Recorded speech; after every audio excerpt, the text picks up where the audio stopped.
Tervitus. Tegin väikse pausi, et olla päris kindel, et oleme laivis. Ma väga loodan, et esimesed sõnad ei lõikunud maha. Enam-vähem hakkame jõudma festivali lõpufaasi ja festivali lõpufaasi on planeeritud seminar. Et selleks puhuks, kui te nüüd kunstist väsinud olete, siis võite hakata jälgima sellist arutlust selle üle, mida kõike sellest kunstist praegusel hetkel arvata võiks. Ja me püüame olukorda mõtestada. Nüüd teen väikse sissejuhatuse ja räägin lühidalt ära, kes räägivad ja ütlen umbes teemad, aga väga täpselt konkretiseerima ei hakka. Festivali pealkiri Kõheda vastasmõju festival ja meil on siin teine asi kohe paralleelselt, teine pealkiri, kuhu küll kõik maagia jäi, seminari pealkiri, kuidas me need omavahel kokku paneme. Et neist tõepoolest moodustub üks tervik, sellepärast, et ega nüüd see maagia võib-olla kuhugi ei jäänudki. Selles mõttes on festivali pealkiri kindlasti mingisuguses, või see tähendab seminari pealkiri mingisuguses väikses osas loomulikult natuke provokatiivne, aga siiski mitte päriselt. Need kaks asja omavahel haagivad niimoodi, et nagu me kõik praegu väga hästi aru saame, füüsilisi festivale ju ei toimu. Probleem ilmselt jääb kestma mõneks ajaks ja loomulikult kõik kunstnikud, kes kuidagi on tahtnud sellel ajal, kui füüsilises ruumis midagi teha ei saa, kes on tahtnud sellel ajal siiski oma kunstiga kuhugi edasi liikuda, on pidanud välja mõtlema, mismoodi see kõik protsessis toimuda võiks. Ja loomulikult on tehtud igasuguseid katseid, kõige alguses katsetati lihtsalt oma füüsilise ruumi jaoks valmis tehtud kunsti näitamist otseselt mingil viisil striimida. Seal tekkisid selgelt väiksed probleemid, millest me siin tänases seminaris ilmselt ka räägime ja tekkisid kontaktiprobleemid, esineja ei saanud mõnikord piisavalt tagasisidet, vaatajad ei saanud piisavalt kontakti. Nüüd küsimus oligi paljuski selles, et mis on need õiged võtted, millega see kontakt saavutada, kui tuleb saavutada see kontakt läbi ekraani. Et lõpuks, kui mõelda elu evolutsiooni peale, mis on tänapäevaste teadusandmete järgi toimunud oletatavalt 4 miljardit aastat, siis kõik see 4 miljardit aastat on tulnud hakkama saada füüsilises ruumis. Ja eks see on jätnud oma mõningase jälje, et ilmselgelt elusolend oma kohal viibimist tajub just nimelt läbi füüsiliste kategooriate, sest see on olnud ka alus ellujäämiseks. Ja selge see, et sealt enam nagu väga palju tagasi astuda kuhugi ei ole. Nüüd, kui äkki see füüsiline kategooria on ära lõigatud, siis me ju teame, et me oleme juba päris pikka aega püüdnud suhelda neti vahendusel, olla ekraanide taga. See ei oleks tohtinud kedagi üllatada, aga ometi see üllatas. Niipea kui see kommunikatsioon muutus massiivseks ja niipea kui oli varem välja töötatud kunstivorme vaja hakata seda kaudu suures ulatuses edastama, siis hakkasid tulema välja väiksemad ja suuremad probleemid. Ja nüüd nende väiksemate ja suuremate probleemide lahtirääkimisega ja ümbermõtestamisega me siin proovimegi hakata tegelema. Tänase seminari inimesed, kes siin nüüd räägivad ja kes selles osalevad, loen teile lühidalt ette: Andi Hektor, Anu Realo, Märten Ratasepp ja Ott Karulin on esinejate poole peal, kuigi me siin väga jäika piiri ei tõmba, ja Andrus Aaslaid ja mina, teine Andrus Laansalu, püüame siis moodustada mõningaid küsimusi, võib-olla aeg-ajalt midagi vahele öelda. Loodetavasti see võtab sellise vestluse vormi pärast seda, kui ettekanded on ära peetud. Esimene tund aega on mõeldud selleks, et igaüks teeb ühe väikse, nimetame seda miniloenguks, umbes 15 minuti ulatuses. Me ei püüa siia väga jäiku akadeemilisi raame tõmmata, aga mingi teatud struktuur ilmselt tuleb kasuks. Siis, kui see esimene tunnine plokk on läbi, siis on plaanis umbes 45-minutine vestlus. Ja nüüd, mis oleks hea, kui te kuulate ja vaatate seda ja kui teil tekib küsimusi, siis kirjutage need chati. Me loodame, et me leiame selle chati õigel hetkel üles ja saame vajadusel sealt ka üht-teist välja noppida ja esinejatele edasi anda neid küsimusi. Ja ma arvan, et pärast moment ma annan sissejuhatavalt esimese loengu järje Andi Hektori kätte. Andi Hektoril on füüsiku taust ja ja vastavalt sellele tuleb ka teema ja interpretatsioon. Ja, et tere kõigile, et on mõnus pühapäev. Nagu näete, minu selja taga päike paistab. Kuskil seal on üks kass päikse käes, mõnuleb. Et see on teatavasti, kuna ma hakkan kvantfüüsikast rääkima, siis on see loomulikult Schrödingeri kass, kes seal vedeleb. Aga ma mõtlesin, et kuna me kunsti oleme saanud nüüd palju, siis võib-olla laiataks teile kohe lataki füüsikaga. Aga nagu ikka šokiteraapia, et šokk tuleb karm, aga siis ma sujuvalt jõuan tagasi pehmemate teemade juurde. Ja hakkame siis kohe täiega pihta, et see sõna kvant ja kvantfüüsika ja kvantmehaanika, kvantväli on, ma ei tea, võib-olla üks kõige rohkem ekspluateeritud sõna füüsikast. Võib-olla teine selline sõna on energia ja energiaväli, mida kasutatakse igal pool ja minul kui füüsikul on muidugi ainult hea meel, et me oleme suutnud nii häid meeme genereerida. Minnes, kus see kvantfüüsika pihta hakkab? Tegelikult see on nüüd juba 100 aastat vana teadusharu. See hakkas siis 20-ndatel Saksamaalt, ennekõike Austriast, kus selline inimene nagu Schrödinger oli üks võib-olla nimekamaid ja tuntumaid tegelasi, kes selle mõtte välja käis, aga ta ei olnud kindlasti üksi seal. Ja mõnes mõttes on muidugi huvitav kogu see ajalugu selle taga, kuidas Saksamaal olid ju tollal väga rasked ja keerulised ajad. Esimene maailmasõda oli lõppenud, oli selline ühiskonnas oli suur kaos ja huvitaval kombel selles kaoses tekkisid väga palju ideid. Me ju teame, et kunstist väga tugevad ja sellised meid siiamaani mõjutavad kunstivoolud on sellest ajast pärit. Ja samamoodi on teaduses, kui me räägime psühholoogiast, Anu varsti räägib, teame ju, et see oli selline väga mõjukas ajastu psühholoogias ja samuti füüsikas. Nii kvantfüüsika kui üldrelatiivsusteooria mõeldi just sel ajal välja. Miks see nii oli? Raske öelda. Ajaloolased on mõnikord tõmmanud sellise mõttekäigu, et see suur ühiskondlik muutus, mis Saksamaal toimus, loomulikult ka väga palju põgenikke Ida-Euroopast, Kesk-Euroopast, kes kõik said kokku Berliinis, Viinis.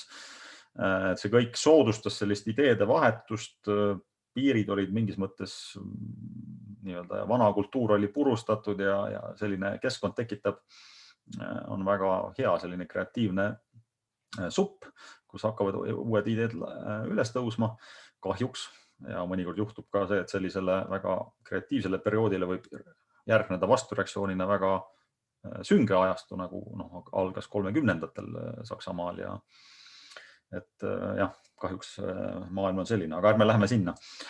Kui me räägime siin tontlikust vastasmõjust või selle kohta on igasugu erinevaid selliseid sõnu kasutatud, siis tõepoolest, kui kvantmehaanika välja mõeldi, siis Einstein ja veel mõned tuntud füüsikud, Podolsky ja Rosen näitasid 35. aastal, Einstein oli juba tollal Ameerikas, näitasid, et see teooria, kvantmehaanika sisaldab sellist veidrat omadust, et kui me näiteks laseme ühel osaksel laguneda 2 teiseks osakeseks ja mõõdame ühte osakest, siis see teine osake, mis on kuhugi kaugele lennanud vahepeal, see nagu tunneb, et seda esimest osakest on mõõdetud. Ja seda hakkasid nemad nimetama siis selliseks kõhedaks või tontlikuks kaugmõjuks ja üldiselt see Einsteinile ja enamikule füüsikutele tegelikult selline kaugmõju ei meeldi. Miks selline kaugmõju ei meeldi, see pärineb juba ajaloost, et füüsikud läbi ajaloo alates juba isegi Newtoni eelsetest füüsikutest, neile ei meeldinud sellised nähtused või mõisted füüsikas, kus mingi asi mõjub teisele ilma igasuguse mehaanilise või sellise vahendajata. Seega selline kaugmõju füüsikateoorias loomulikult ei meeldinud ja siis üritati seda igapidi kvantmehaanikat siis kas parandada või sellest kaugmõjust sealt lahti saada, kuni lõpuks selline 60-ndatel oli selline füüsik nagu Bell, kes tegi sellise lihtsa mudeli, mis näitas ära, et kas see parandatud kvantmehaanika töötab või ei tööta, et selleks saab teha teatud katsed, üsna lihtsad katsed, näiliselt lihtsad katsed, pärast selgus, et need katsed nii lihtsad ei ole. Ja need katsed tehti ära 70-ndatel juba lihtsas versioonis, neid on järjest parandatud ja viimased tehti siin veel mõned aastad tagasi. Ja need on järjest paremaks läinud, aga sellega on tõesti mõnes mõttes ära näidatud see, et selline tontlik kaugmõju selles kvantmehaanikas ikkagi on olemas ja peabki olema seal, et see on osa sellest teooriast. Et põhimõtteliselt see, mida see selline kaugmõju ütleb, on seda, et me saame teha sellise katse füüsikas, kus me võtame, ma juba tõin näite, et 2 osakest, mis lendavad üksteisest hästi kaugele, nii kaua, kui me neid osakesi ei mõjuta, nad ongi liiguvad seal tühjas ruumis, vaakumis, mitte miski neid ei mõjuta, ja siis nad tõesti käituvad nii kaua, kui neid ei ole mõõdetud, nagu üks mingisugune objekt. Ja nii kui me ühte puudutame, see selline kaob ära selline side nende vahel ja edasi nad on sõltumatud osakesed. Ja see ei pea sugugi olema 2 osakest, vaid see võib olla tuhandeid, kümneid tuhandeid ja nii edasi. Ja selline asi tundub tegelikult siiamaani kuidagi natuke irratsionaalne. Kuigi jälle teisalt peab ütlema, et see ei muuda füüsikas arvutamist keerulisemaks, see on igapidi nagu midagi, kui võtta valemite, vaadata ainult valemeid, siis seal ei ole mitte midagi nagu keerulist või mõistatuslikku. Aga nii, kui me hakkame endale silme ette panama, et selline veider nähtus on, kus me ühte asja mõõdame ja teised saavad tänu sellele kohe hetkeliselt mingisuguse jutumärkides signaali, see ikkagi on nagu kuidagi mitte kõige meeldivam. Me sellest niimoodi aru ei saa. Seda on üritatud tegelikult 100 aasta jooksul. Einstein oli võib-olla selline kõige tuntum ja kõige rohkem kõneainet pakkunud omal ajal selline seletus või kuidagi üritus seda asja sõnastada, juhtida tähelepanu sellisele probleemile ja seda lahendada. Siis tegelikult seda on ka hiljem üritatud teha ja selle käigus on tehtud siukse huvitavaid nagu tähelepanekuid, et mõnes mõttes selline kvantmehaanika omadus viitab sellele, et ma ei saa seda nüüd väga detailselt lahti seletada, aga et tegelikult kvantmehaanikas on selline probleem, et kvantmehaanikas on ajal ei ole suunda kvantmehaanikas ja võib-olla see selline tontlik kaugmõju selles teoorias väljendab mingis mõttes seda ajasuunda selles teoorias. Sellest väga aru me ei saa, miks see nii on, aga võib-olla kunagi saame, et mingid vihjed nagu on selles suunas. Ja tõepoolest, et võib-olla läheme natuke veel detailsemaks korraks, et siis milline see tänapäevane kõige levinum arusaam sellest kvantmehaanika, kuidas seda seletada, seda, mis juhtub siis. Ja seda nimetatakse sellise toreda sõnaga nagu kvantoleku kollaps.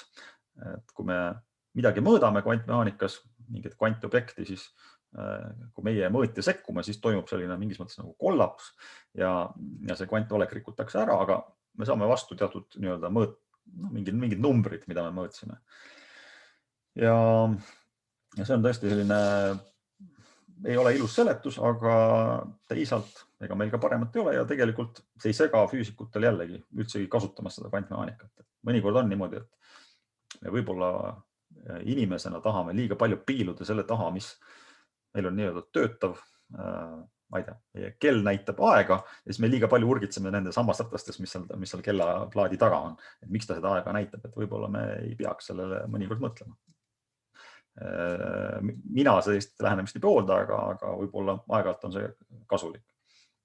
Me oleme pragmaatilised. Nüüd jõudes, siit saabki hästi ilusti jõuda võib-olla ühe teise sellise näilise seose vahele, esialgu näilise, võib-olla seda ka mingi sügavam seos, millest ma kohe räägin. Et kui me mõtleme selle peale, kuidas siis, kui füüsikud on alati nagu ja reaalteadlased, täppisteadlased on kuidagi mõelnud alati nii, et meil on mingi asi, mida me tahame mõõta, me lähme mõõdulindiga juurde ja me mõõdame selle asja ära. Siis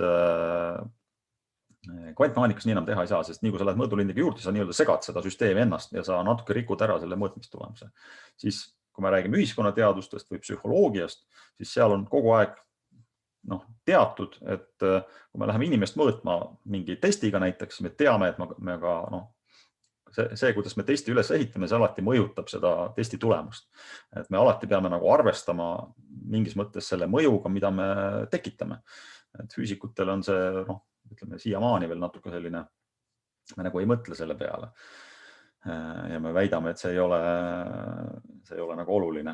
Tahame sellest mööda hiilida vaikselt.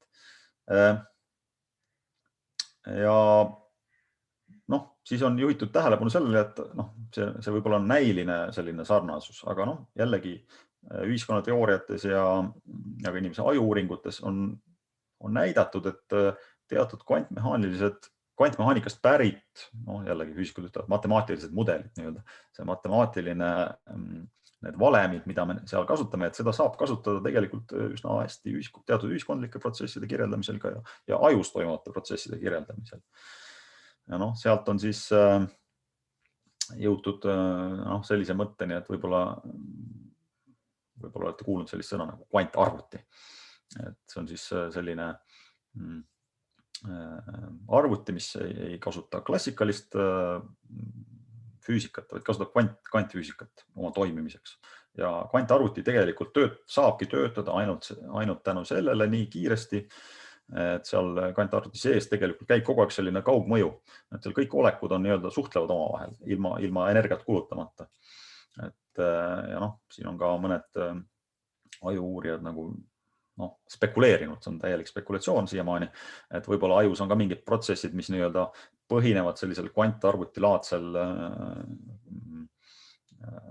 toimimisel ja seega see on see põhjus, miks saab teatud protsesse kirjeldada nende kvantteooriatega. Kas see nii on või ei ole, see on, ma ütlen, väga-väga sügav spekulatsioon, sest ajuuuringutes me oleme ikkagi nagu, ma ei tea, Anu võib pärast kommenteerida, aga ajuuuringutes minu arust on inimkond ikkagi väga-väga-väga alguses oma sellise mõistmisega.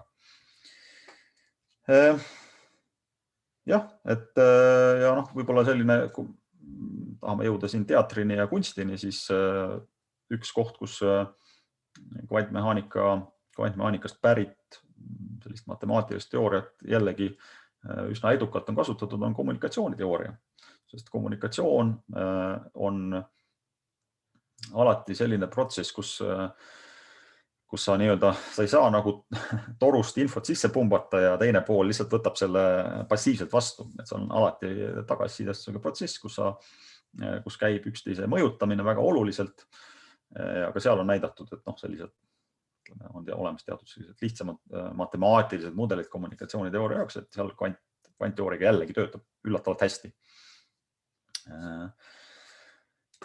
See on siis hästi lühike kokkuvõte sellest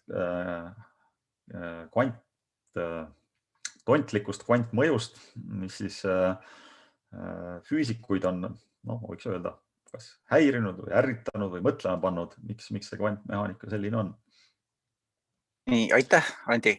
Ja ma annan siis siit sõna Anule edasi, väike sissejuhatus. Anu Realo taust on psühholoogia ja kitsamalt siis küsimused sellest, et millised, ühesõnaga kultuuri erinevustest rääkides ja kultuurilistest tõlgendustest, et millised neist inimese psühholoogilistest erisustest määratakse kultuurist ja millised neist võivad olla kaasasündinud. Ja festivaliga seoses loomulikult, miks me Anu kutsusime rääkima, on see, et puht praktilisel tasandil ja põhimõtteliselt kogu aeg me mingisuguseid praktilisi probleeme siin praegu lahendamegi tihtipeale jõudmata mõtestamiseni, sest praktilised probleemid lihtsalt löövad üle pea kokku. Aga need praktilised probleemid selgelt on sellised, et kui me nagu püüame arendada välja žanri, kus töötatakse hästi palju kultuuri üleselt, kellaajast sõltumata, geograafiast sõltumata, siis ühest küljest võib lihtsalt tekkida väikseid segadusi inimeste vahel, aga sügavamalt vaadates need segadused või need nagu kattumispunktide leidmised või võimatused neid mõnikord leida võivad olla ka väga, väga konkreetselt tingitud just nimelt mingitest väikestest kultuuri erinevustest, mis ei pruugi üldse tulla esile esimesel hetkel, kas või mingisugused ruumitajud või elurütmitajud ja ega nüüd ma ei ütle seda, et Anu ettekanne täpselt kõigest nendest küsimustest niimoodi räägib, aga igal juhul see on nagu selline võib-olla üldisem suund, mis aitab vaatajal ennast häälestada praegu järgmisele ettekandele. Nii et Anu, sõna on sinu käes. Suur tänu, Andrus, et ma loodan, et ma oma lühikese ettekanne/loengu lõpuks jõuan sinna, kuhu sa vaatajatele ja kuulajatele lubasid, et ma jõuan, et ma mõtlesin, et tõepoolest te kutsusite mind ennekõike sellel põhjusel, et rääkida kultuuri erinevustest, aga samal ajal väga intrigeeriv oli kogu see vastasmõju teema ja ka ruumi ja aja ja füüsilise ruumi ja virtuaalse ruumi teema, nii et ja ka maagia teema tegelikult, et kuhu see maagiis ikkagi kadus ja kas ta kadus kusagile, nagu sa ka ütlesid alguses oma sissejuhatuses. Et võib-olla üks teema, millega ma alustaksin, ongi see, et kas me võiksime öelda, et see maagia mingit pidi, kas on olemas mingi maagia, mis tekib inimeste vahel, kui nad ikkagi viibivad füüsilises ruumis füüsiliselt koos. Kas maagiat on võimalik mingisugusel viisil mõista, mõõta, kvantifitseerida ja kas seda maagiat, kui me arvame, et selles füüsilises ruumis koos olemisel iseenesest on teatud maagilised omadused, siis kas seda on võimalik mingil viisil virtuaalsesse ruumi üle kanda. Nii et ma tegelikult alustaksin nagu nende mõtetega selle festivali kohta, kui sobib, et ma olen mõelnud ja vaadanud neid etendusi, mis toimusid, mitte küll kõiki, kuid päris mitut ja mõtlesin väga põhjalikult ka selle üle, et kõik etendused sellel festivalil toimusid see laivis ja mitte ette salvestatuna. Ja ma saan aru, et festivali korraldajatel oli see väga selline oluline rõhuasetus, mida ka publikule justkui nagu esitleda, et see kõik toimub just praegusel hetkel ja praegu. Ja sellest tulenevalt mõtlesin ma seda, et kas tegelikult see, et etendused toimusid virtuaalselt laivis, kas see omas ja millist tähendust see omas kõigepealt esinejatele ja millist tähendust see omas vaatajatele ja kas üldse ja kas mõlemale korraga. Ja siis ma mõtlesin kõigi nende uuringute peale, nagu ka Andrus ütles sissejuhatuses, et ega see veebis suhtlemine ja nii-öelda internetist või vanemal ajal televiisorist ka kultuuriprogrammide jälgimine, see ei ole ju mitte midagi uut, et me oleme ju harjunud vaatama, ma ei tea, Otepääl toimuvat maailmakarikat tapisuusatamises, mis toimub laivis, eks ole, või vaatama laulupeo pronkkäigu ülekannet, et me oleme harjunud tegelikult vaatama ka laivis toimuvaid sündmusi passiivselt, kas siis tele või veebi vahendusel. Ja sama tegelikult puudutab selliseid teistsuguseid kunstiliike ja vorme, mis näiteks nagu muusika kuulamine, et väga palju aega tagasi, mitte nii palju aega tagasi oli võimalik muusikut kuulata ainult sellisel juhul, kui keegi sinuga samas ruumis viibides, seda füüsilises ruumis viibides, seda muusikat produtseeris. Sa võisid olla ise see inimene, kes klaverit mängis või sa võisid minna kontserdisaali kontserdile ja sul ei olnud võimalik, eks ole, ennem esimeste helisalvestiste, helipurki panemist seda muusikat kuulata siis, kui sulle meeldib selles kohas, kus sulle meeldib ja viisil, mis on konserveeritud. Ja väga palju on tegelikult uuritud seda, et psühholoogide poolt ja ka tõenäoliselt teiste humanitaar- ja kunstiteadlaste, kultuuriteadlaste poolt, et mis sunnib inimesi tegelikult minema siis ikkagi nendele live-esitlustele, et kui tegelikult saab kuulata väga kõrge striimida tänapäeval, eks ole, erinevatest platvormidest, et miks ikkagi inimesed üleüldse lähevad lähevad kontserdile ja sageli tegelikult kannatavad selle kõikvõimalike ebamugavate tingimuste käes, mis sageli ei ole üldse nii mõnusad. Inimesed köhivad ja nuuskavad vale koha peal, eks ole, plaksutavad esimese pala järel, kui tegelikult peaks plaksutama alles siis, kui kogu kontsert või kogu see on ära esitatud. Et ikkagi minnakse live-kontserditele ja on siis püüdnud välja selgitada, et mis need põhjused on, et miks ikkagi inimesed tahaksid muusikat kuulata laivis lisaks nendele konserveeritud variantidele. Ja üheks selliseks väga võib-olla kõige olulisemaks põhjuseks on see, et inimesed tegelikult naudivad erakordselt seda sotsiaalset sidet, mis neil tekib selles füüsilises ruumis olles koos teiste inimestega, kellega nad seda muusikat kuulavad. Ja see on see maagia, mis ma ütleksin, et tekib mingil hetkel. Et on väga põnevaid uuringuid, mis on püüdnud siis nagu jälgida seda, et kuivõrd inimesed näiteks kontserti kuulates elavad nagu oma keha tööga kaasa sellele muusikarütmile ja on siis leitud, et näiteks inimesed, kes liigutavad ennast sünkroonis teiste inimestega, teiste kuulajatega, et ka nende see muusika nauding peale seda nii-öelda kontserti on kõrgem, sest nad on olnud justkui nagu selles teistega sünkroonis olekus.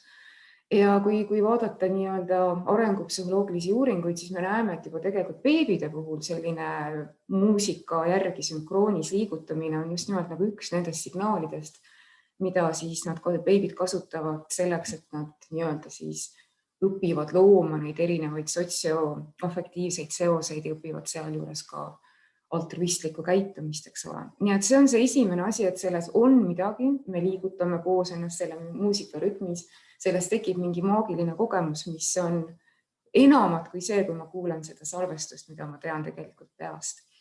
Ja teine põhjus, mis inimesi viib ikkagi elusat, ma arvan, et seda võib laiendada, seda muusika ja kontserdi uuringuid võib tegelikult laiendada ju ka tegelikult mis tahes esitlus, etenduskunsti erinevatele žanritele, et inimestele ikkagi meeldib väga see, et nad viibivad selle esinejaga, kas inimesega, kes on laval, et nad viibivad temaga selles ühes füüsilises ruumis, et see tegelikult tekitab, üks asi on vaadata, eks ole, oma seda lemmikut taaskord internetist või televiisorist ja teine asi on olla temaga selles ühes ruumis, isegi kui see ruum on hiiglaslik, nagu näiteks Wembley staadion, eks ole.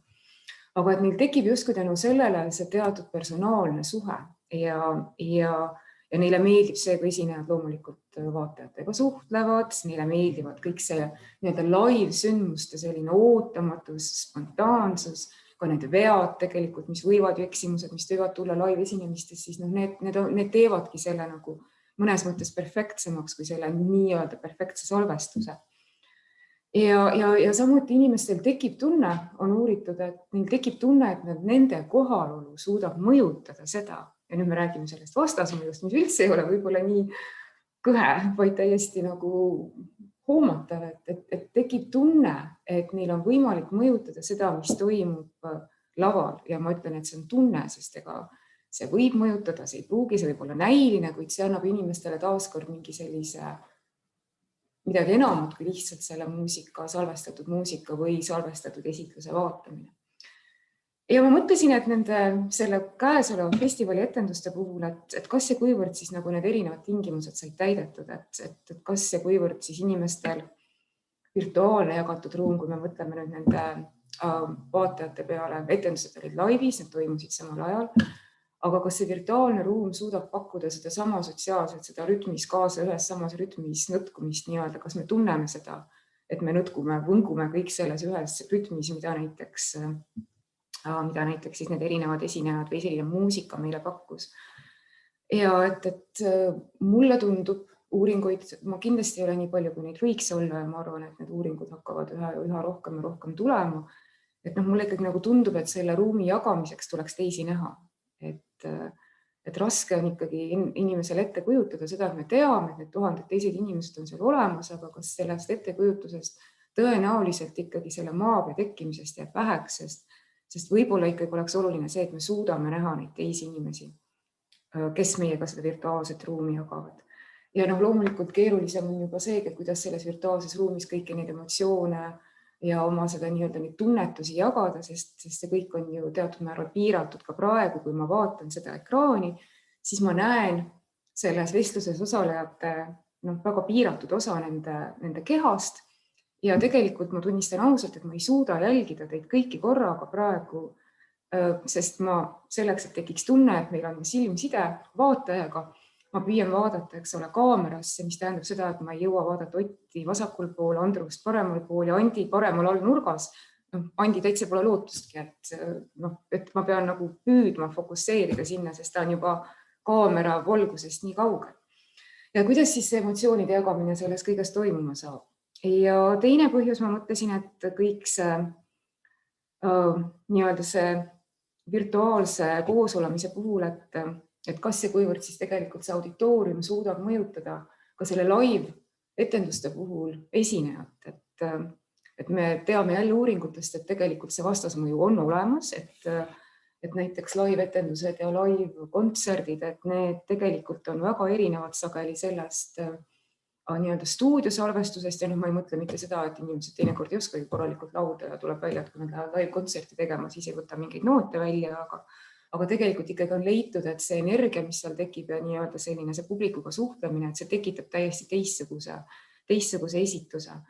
Ja see võib olla kahel põhjusel, et laivis on ühel pool eksimisvõimalus suurem, mis on jälle väga psühholoogiline, sest nii kui sa teed midagi laivis, siis seda vigade parandust ei ole võimalik sellisel viisil teha nagu ettesalvestuse puhul, kus sa teed nagu 10 järgmist võtet ja stuudiosalvestuse puhul, kus sa suudad selle vea ära parandada. Aga samal ajal kuulajas ja vaatajaskond võib, eks ole, kogu seda esinemist mõjutada otseselt, et nad naeravad, nad aplodeerivad, nad ma ei tea, näitavad oma pahameelt üles ja see kõik võib ju tegelikult mõjutada selle esitluse kulgu. Aga kui me mõtleme nüüd selle füüsilise ruumiga, anname üle virtuaalruumi, siis tegelikult me ju eeldaksime seda, et need virtuaalsed osalejad osaleksid siis tõesti ka selles ruumis oma jällegi oma nagu näo ja häälega, et oleksid sisse lülitatud kaamerad. Ja üks asi, mida ma panin tähele ka selle käesoleva festivali etenduste juures oli see, kuidas Maike ja Kai püüdsid nagu palusid, et osalejad, et lülitage sisse oma kaamerad, vaatajad, et tekiks nagu tunne, et ka esinejatel tekiks tunne, et see ei lähe nagu sellesse musta auku, vaid et need inimesed on olemas. Ja nii palju, kui minule nagu tundus, siis neid inimesi ei olnud üleliia palju. Võib-olla see oli piiratud nende piltide poolt, mida minu ekraan suutis näidata, kuid mulle tundus, et inimesed ei olnud üleliia valmis seda kaamerat sisse lülitama ja pealegi ega me siis mikrofoni mutesime kohe kõigile ära, sest hea komme näeb ette seda, et räägib ainult see, kes rääkima peab ja räägib esineja. Et kas oleks mõeldav see variant, et tegelikult nagu päris live situatsioonis, et inimesed nagu huilgavadki kaasa, eks ole, et kui neile väga midagi meeldib või näitavad kuidagi üles oma mingisuguseid emotsioone, mis neil tekib seda lavastust või esinemist vaadates. Ja siit võib-olla tulebki see edasi, et see aktiivne, et võib-olla selle füüsilise ja virtuaalruumi, selle vastasmõju probleem ongi see, et tegelikult hoolimata siis nii-öelda, et me oleme harjunud tegutsema virtuaalruumis, me tegelikult ei ole olnud harjunud inimestena olema aktiivsed tarbijad nendele, mis toimub, et me küll tarbime, jah, me oleme nüüd kõik väga osavad Zoomi kasutajad, aga sellise nii-öelda siis selle kultuuri, mis iganes muu, me oleme olnud passiivsed tarbijad, et me teeme seda siis, kui meile sobib ja kui see toimub ka laivis, siis me osaleme selles passiivselt ja mitte aktiivselt. Ja samal ajal me teame seda, et inimesed, kes osalevad aktiivselt ja seda me teeme enamasti füüsilises ruumis, siis me oleme rohkem nagu, hea eestikeelne sõna oleks, et me oleme nagu kaasatud rohkem sellesse, sest paraku näitavad uuringud, mida nüüd muudkui tuleb seoses jätkuva pandeemia ja Zoomi väsimusega, millest võib-olla ka natuke räägiks, siis tegelikult nagu inimesed rööprähklevad ikka erakordselt suurel viisil, mis kõik puudutab erinevat virtuaalset suhtlust. Et sellel hetkel, kui ma ise just parasjagu ei räägiks, siis ma võiksin nende, täiesti tüüpiline oleks see, et sa selle teiste kõnede ajal vahepeal loed e-maile ja siis, kui kaamerat ei pea ka veel sisse lülitama, siis sööd lõunat ja võib-olla mõtled, et mida nagu homme eluga peale hakata. Et inimesed on üldiselt rohkem pühendunud, keskendunud, kui nad on füüsiliselt ühes ruumis. See võib-olla on see, et meil on sotsiaalsed normid, mis on välja kujunenud, et ei ole väga viisakas, eks ole, teha teisi asju, kui me kõik oleme ühe eesmärgi nimel näiteks etenduse jälgimiseks kokku tulnud. Nii et see virtuaalne ruum ja virtuaalses ruumis olek soodustab prokrastineerimist, soodustab rähklemist, mis tegelikult vähendab järjekordselt seda engagement'i või kasutada inglisekeelset terminit, mis vähendab seda sisseelamist sellesse, millega me siis tegelikult peaksime tegema.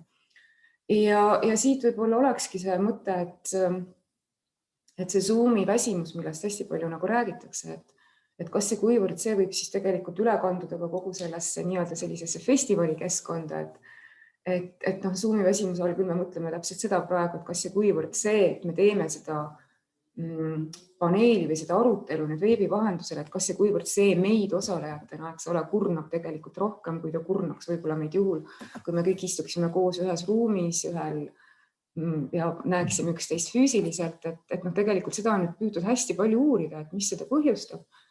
Ja see rööprähklemine on kindlasti üks asi, et me teemegi tegelikult kohutavalt palju mõttetuid asju samal ajal selle asemel, et keskenduda sellele, sest see kõik lihtsalt tundub olevat nii kohutavalt mugav. Aga teine on ikkagi leitud, et on olemas sellised väga lihtsad või mitte niivõrd lihtsad, aga on olemas ikkagi sellised nagu psühholoogilised komponendid, mis on ikkagi seotud füüsilise versus virtuaalse suhtlemisega. Üks on see silmside, mida ma juba rääkisin. Mul on raske praegu teie kõigiga hoida silmsidet, isegi kordamööda on seda keeruline teha. Ja samal ajal selline silmside on just nimelt see, mis teeb selle interaktsiooni nagu meeldivamaks, usaldusväärsemaks ja kõik on seotud erinevate ajuprotsessidega, mis nii-öelda suurendavad seda ja vähendavad subjektiivset erksust ja motivatsiooni. Et see kõik on võib-olla ülekantav ka selle nii-öelda virtuaalses ruumis toimuvate kunstiürituste jaoks, kus siis tegelikult tuleb üleval hoida seda vaataja aktiivsust ja erksust ja kaasahaaratust ja kuidas siis ikkagi nagu luua see ruum, mis justkui kopeeriks seda füüsilist ruumi või vähemasti, ta võib-olla ei pea kopeerima, aga vähemasti sellele, millega me oleme harjunud ja aastatuhandete jooksul välja kujunenud, et kas ja kuivõrd see virtuaalne ruum tekitaks nagu mingil viisil analoogse situatsiooni, kus me saaksime selle elamuse, mitte ainult vaatajatena, aga tegelikult just tekiks see vastasmõju nende vaatajate ja esinejate vahel. Ja siit ma jõuaks lõpuks selle kultuuriteema juurde, mida tegelikult Andrus palus, et ma räägiksin. Ja ma mõtlesin selle üle ja mõtlesin, et tegelikult jällegi ega meil ei ole, kui ma nüüd teaduspõhiselt ütlen, siis ega meil ei ole väga palju häid uuringuid selle kohta, et kas ja kuivõrd see nii-öelda need kultuuri erinevused, mida me teame, küllalt hästi eksisteerivad füüsilises maailmas, on see siis kommunikatsioonis või inimeste käitumises, selles, mida nad elus oluliseks peavad, et kas ja kuivõrd need siis tegelikult on ülekantavad virtuaalsesse ruumi. Ja ma mõtlesin ka selle peale, et esimene küsimus oleks see, et kuidas üldse neid kultuuripiire tõmmata. Et me tavaliselt tõmbame need kultuuripiirid ju mingi keele, etnose või riigipiire pidi. Ja kui me niimoodi seda teeme, siis me tegelikult püüame kontseptualiseerida kultuuri kui teatud sellise, ma ei tea, mittegeneetiline pärilikkus, nagu Lotman näiteks seda on öelnud või et see on jagatud uskumuste ja käitumiste kogum, aga igal juhul on ta selline nagu, ta on selline keeruline metafoorne objekt, võib-olla ütleks, et nagu sibul, et me hakkame teda koorima, on sellised välised kihid ja mis on hästi nähtavad, kõik võimalikud käitumisnormid, kuidas inimesed asju teevad, kui punktuaalselt need asju teevad ja kui me liigume siis sissepoole, siis me jõuame selle jäämäe aluse poole, kus on tegelikult nii-öelda asjad, mis on erakordselt olulised ja võib-olla see kultuuri sisu, aga nad on nii ära peidetud, nende nähtavate asjade alla ja kui me tegelikult seda kultuuri hästi ei tunne, siis me tegelikult isegi aru, mida seal toimub, mis seal räägitakse. Ja kui ma mõtlen selle virtuaalsest füüsilisest ruumist virtuaalsesse ruumi liikumise puhul, siis minu selline sisemine intuitsioon ütleb seda, et need välimised kultuuri omadused nii-öelda, et me mingit pidi nagu see suhtlus on lihtsam. See suhtlus on lihtsam sellepärast, et need pindmised omadused kaotavad väga paljuski nagu tähtsuse, et kui me mõtleme, kuidas mingeid asju korraldatakse, kui lähedal inimesed üksteisele eelistavad seista, mida sa pead selga panema, kui sa kuskile lähed, mingisugused sellised sotsiaalsed, kultuuriliselt kokku lepitud asjad, mida me teeme, siis tegelikult need ei ole enam relevantsed selles füüsilises ruumis. Me võime siin istuda igaüks täpselt pidžaamapükstes, kuidas praegu pähe tuleb. Ei ole nagu tähtis. Ja see tegelikult nagu soodustab selle virtuaalse ruumi sellist ülekultuurilist kommunikatsiooni, ma arvan, üsna olulisel määral. kuid selle nähtamatu osaga, ma arvan, on veel keerulisem, kui see tegelikult on selles tegelikus füüsilises ruumis. Ja me teame seda, et meil on niigi raske teiste inimeste nende inimeste emotsionaalseid seisundeid näiteks adekvaatselt hinnata, kes ei ole meie enda sellest siserühmast või kultuurirühmast. Me juba näeme, et meil on raskem lugeda nende inimeste näoväljendusi lihtsalt sellepärast, et see evolutsiooniliselt, eks ole, on nii välja kujunenud. Ja kui seda kõike nüüd asetada virtuaalsesse ruumi, siis kõik see muutub veelgi nagu ebamäärasemaks ja arusaamatumaks, sest kuidas me saame aru, mida keegi mõtleb ja mida keegi tunneb, isegi kui me neid näeme, sest lihtsalt me ei suuda neid märke sellisel viisil veel mitte sellelt virtuaalselt ekraanilt välja lugeda. Ja seesama puudutab ka kultuuri nähtamatut osa, mis puudutab kõike neid asju, sümboleid, väärtusi ja ma mõtlesin just ühe selle etenduse peale, mis oli eile õhtul Liis Vareseva Reader, mis oli erakordselt huvitav ja seal inglise keeles, mis tegelikult oleks võinud anda võimaluse, et kõik inimesed, kes seda jälgisid, ükstapuha mis maailma punktist, ükstapuha mis kultuurist, oleksid pidanud suutma tajuda selle neid erinevaid tähendusi ja nüansse. Kuid mul tekkis küsimus, et kas tegelikult siis ikkagi nagu inimesed, kes ei ole Eesti kultuuriruumist, ma mõtlen seda kõige üldisemas tähenduses, ei tea, mis on Krooni kaubanduskeskus või seda laadi need raamatud, need katked, mis ta luges, kõik see sõnum, mis sinna sisse oli kodeeritud, et kas nad suutsid seda dešifreerida nii-öelda samasugusel viisil, nagu ma arvan, et ma seda eestlasena võib-olla suudan teha. Või et kui me vaatasime seda etendust Displaced through Rue ja Eben, et kas sellel näiteks, et nad seda oksa seal joonistasid, et ma mõtlesin väga pikalt selle üle, et see oks, et kas tegelikult võiks olla selle mingisugune see nii-öelda Jaapani näiteks ühe osaleja kodukultuuri jaoks mingisugune tähendus, mul ei ole nagu õrna aimugi, sest ma ei ole selle kultuuri nagu nende allhoovuste tundja. Ja seal ma arvan, et tekibki see probleem, kus tegelikult võib-olla need raskused tekivad ja mis ei ole võib-olla nii lihtsasti ületatav ja tekibki küsimus, et kas ja kuivõrd see sõnum jõuab kohale ja kas need erisused nii-öelda pinmised erisused, mis ära kaovad, et kas need tegelikult võimenduvad nende kultuurisiseste erinevuste näol veelgi nagu rohkem. Ja viimane asi ennem, kui ma lõpetan, siis ma mõtlesin, et ja võib-olla konkreetselt selle nii-öelda etenduskunstide maailmas mõeldes, et kas üldse ongi mõtet neid kultuuripiire tõmmata nende etnose või keele või nii-öelda sellise tüüpilise kultuuri piiridele, et võib-olla nagu need kultuuripiirid jooksevad hoopis nagu selle vahel, et inimesed, kes on huvitatud ja tegelevad etenduskunstidega ja kes on huvitatud nende vaatamisest ja need, kes mitte, et me teame seda väga hästi, et erinevused mis tahes kultuuri sees on sageli suuremad kui kultuuride vahel, mis puudutab inimeste näiteks isiksusomadusi. Ja me teame seda, et üliõpilased, ma ei tea, juuraüliõpilased või füüsikaüliõpilased on sarnasemad teiste füüsikaüliõpilastega igal pool maailmas, kui nad on võib-olla sarnased oma riigis või kultuuris oleva mingi teise rühmaga, ma ei tea, näiteks põllumehed. Et võib-olla ka tegelikult on sellel festivali esinejatel hoopiski mingi oma subkultuur nii-öelda oma keelekasutuse, oma tähenduste, kõigi selle mõttes, mida selles keskkonnas tehakse, mis toimub, kuidas seda mõistetakse ja nad erinevad olulisel määral neist, kes tegelikult sellest kõigest nagu ei huvitu. Et võib-olla see lõpetus ongi see, et ma ikkagi arvan, et me nendest päris kultuuriprillidest nagu ei pääse, et me ikkagi vaatame kõike seda, mis ka virtuaalruumis toimub, nii-öelda olles pähe pannud oma nähtamatud kultuuriprillid. Aga et võib-olla need kultuuriprillid ei ole päris nagu selle brändi omad, nagu me mõnikord mõtleme, et ei ole Eesti prillid ja Läti prillid, et võib-olla need kultuuriprillid on hoopiski nii-öelda selliste subkultuuriliste tähenduste ja kuuluvuste poolt määratletud. Nii, aitäh, Anu. Siin oli nüüd päris palju teemasid, mille puhul ma loodan, et me jõuame küsimuste osas või vestluse osas neid veel läbi rääkida. Kas või see kohaloleku publiku taju sellest, et ta suudab mõjutada oma kohalolekuga ja see on ju mingis mõttes just nimelt need küsimused, mida Elektron on püüdnud lahendada algusest peale ja mille suunas see liikumine ongi toimunud.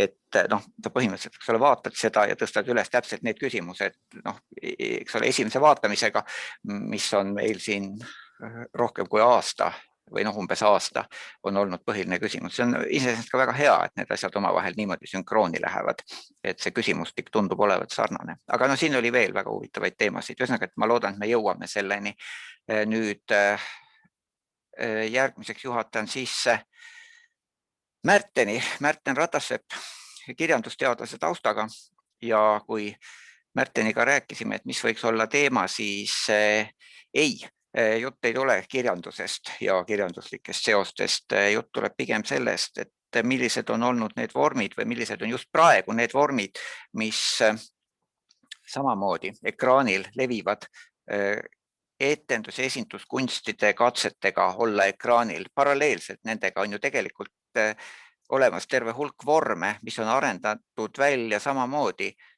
esituse või mingisuguse isegi lausa näitlemispõhisuse või lavastatuse printsiibilt, aga mis kuuluvad hoopiski rohkem, mis on isetekkelised, selles mõttes, et nad ei pane endale külge kunstisilti, aga nad on otseselt seotud näiteks arvutimängudega või mingisuguste külgnevate teemadega. Ühesõnaga, ma annan nüüd jutujärje Märtenile üle. No nii, tervist, jah? Väga hea. Oled kuulda? Väga hea. Siis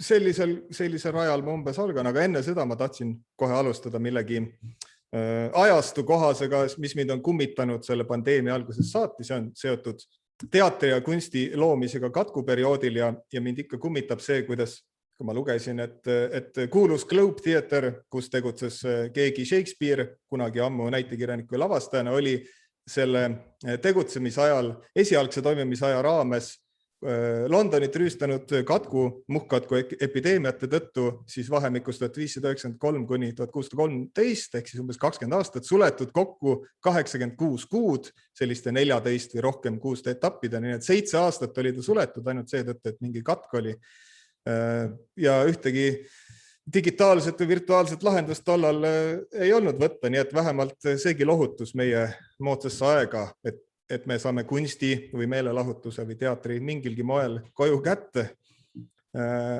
Et 7 aastat suletud olla oleks päris hirmus teatrile. Ja kuna Anu rääkis silmsidemes, siis ärge nüüd lahke publik pange pahaks, et ma publiku poole ei vaata väga teatraalselt seejuures, sest mu kaamera on siin, aga mu märkmed on siin, nii et ma vaatan oma märkmeid ja tõenäoliselt pillun ka natuke ingliskeelset sõnavara, peamiselt ka sel põhjusel, et ei ole väga häid, väga mugavaid, väga häid vasteid paljudele neile sõnadele. Niisiis ülestähendusi ekraani eest ja natuke teatraalsusest ja natuke ka psühholoogiast samuti. Nii et ma olin isegi üllatunud, et alguses tundus, kuidas mu tekst on lihtsalt väga meelevaldne ja mingisugune hulk suvalisi mõtteid, mis mul lihtsalt pähe tuli selle teema, selle festivali või selle seminari teema püstitust vaadates, aga nüüd selle ettekande järel on isegi väga hea, mingisugune kooskõla tekib siin küll. See seostub ka virtuaalruumis ja selles pakutava sellise kohalolu ja kaasahaaravuse ja koos võnkumisega. Et nii siis, kui ma vaatasin seda küsimust, kus toimub festival käesolev ja millal toimub festival ja millal ja kus toimub teater, et kui mind kutsuti siia reaalsesse virtuaalruumi voogedastusplatvormile kõnelema, siis mul kohe tuligi pähe see kiiremas korras, kui rääkida siis viimase 10 aasta jooksul eriti populaarseks saanud live streaming nähtusest, eks ole, mida võib-olla nooremad publiku liikmed teavad paremini, vanemad võib-olla mitte nii väga, ei veeda oma aega näiteks ennekõike twitch.tv platvormil või ka YouTube'i lehel, mis on ka nüüd hakanud aina rohkem selliseid live stream edastama, ilmselt tänu sellele, et nad on suutnud oma loojatele veidike soodsamad tingimused ja paremini töötavad promoalgoritmid ehitada.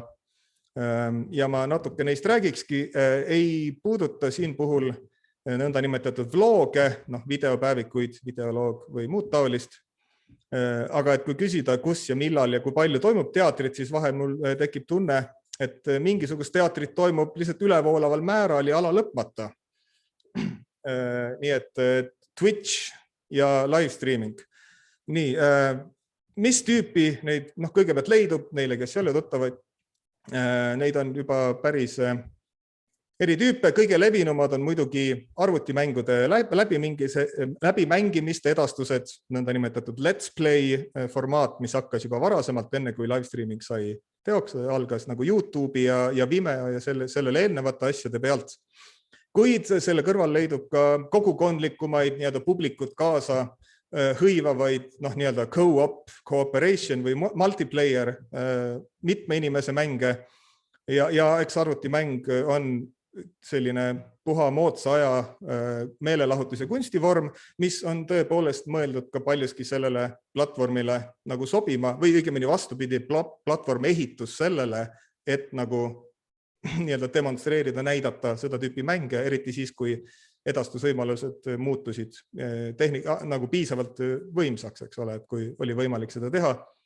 Viimasel ajal populaarsemaid on näiteks sellised asjad nagu Among Us, Fall Guys, pidevalt on populaarsed terve hulk selliseid kogukondlikke mänge, Jackbox, Party Packide nime all, Phasmophobia, Sea of Thieves. Ühesõnaga, mängud selles kogukondlikumas mõttes on mingit väiksema või suurema hulga inimestega selliseid, nad on mõeldudki nagu koos mängimiseks. Osad on võistlusmomendis, osad on nagu koostööna. Et see on siis siuke meelelahutuslik kogukondlik tegevus. See on nagu üks osa, aga ka sellest eraldi seisvalt on siis nii-öelda mängud, kus üks inimene mängib mingisuguseid mänge, demonstreerides selle, ma ei tea, narratiivseid või muid külgi, oma oskuse külgi või mida iganes. Twitch.tv on ka peamine nii-öelda e-spordi, digitaalse virtuaalsuspordi kanal. Seal kõik need suuremad Counter-Strike ja League of Legends ja Dota, nüüd isaega Valorant ja Overwatch ja Starcraft ja Age of Empires 2 ja nii edasi. Et on selline ametlik või õigemini, et Twitchi platvormil leidub palju ametlikke spordikanaleid, mis edastavad ka suuri rahvusvahelisi võistlusi. Ja nendel võistlustel on kõik see klassikaelemendid on paigas, eks ole, auhinnarahad on suured, osadel küündivad miljonitesse, nagu stuudiod on ehtsad, professionaalsed kommentaatorid, eks ole, analüütikud ja kõik see muu. Et see on nagu väga siukene efektne show, see näeb välja nagu päris spordi ülekanne juba. Ja et pandeemiaeelsel ajal toimusid turniirid ka iseenesest kusagil koha peal, tihti mõnel suurel areenil, nagu kümnete tuhandete inimeste ees ja siis neid kanti ka nagu jooksvalt üle ka neile, kes kohale tulla ei saanud. Et see on veel üht tüüpi siis selline levinud Twitchi livestreami nagu tüüp. Ja vahele leidub ka tõesti neid lihtsamaid vloge või lihtsalt mingi vestluskanaleid, kus seal nõndanimetatud livestreamer siis vestleb oma vaatajaskonnaga, vastab nende küsimustele või lihtsalt kuidagi arutatakse mingeid teemasid, kuigi seda pigem leidub lihtsalt mängude mängimise vahepeal, et on mingi paus, räägime nii-öelda oma publikuga ja siis jätkame.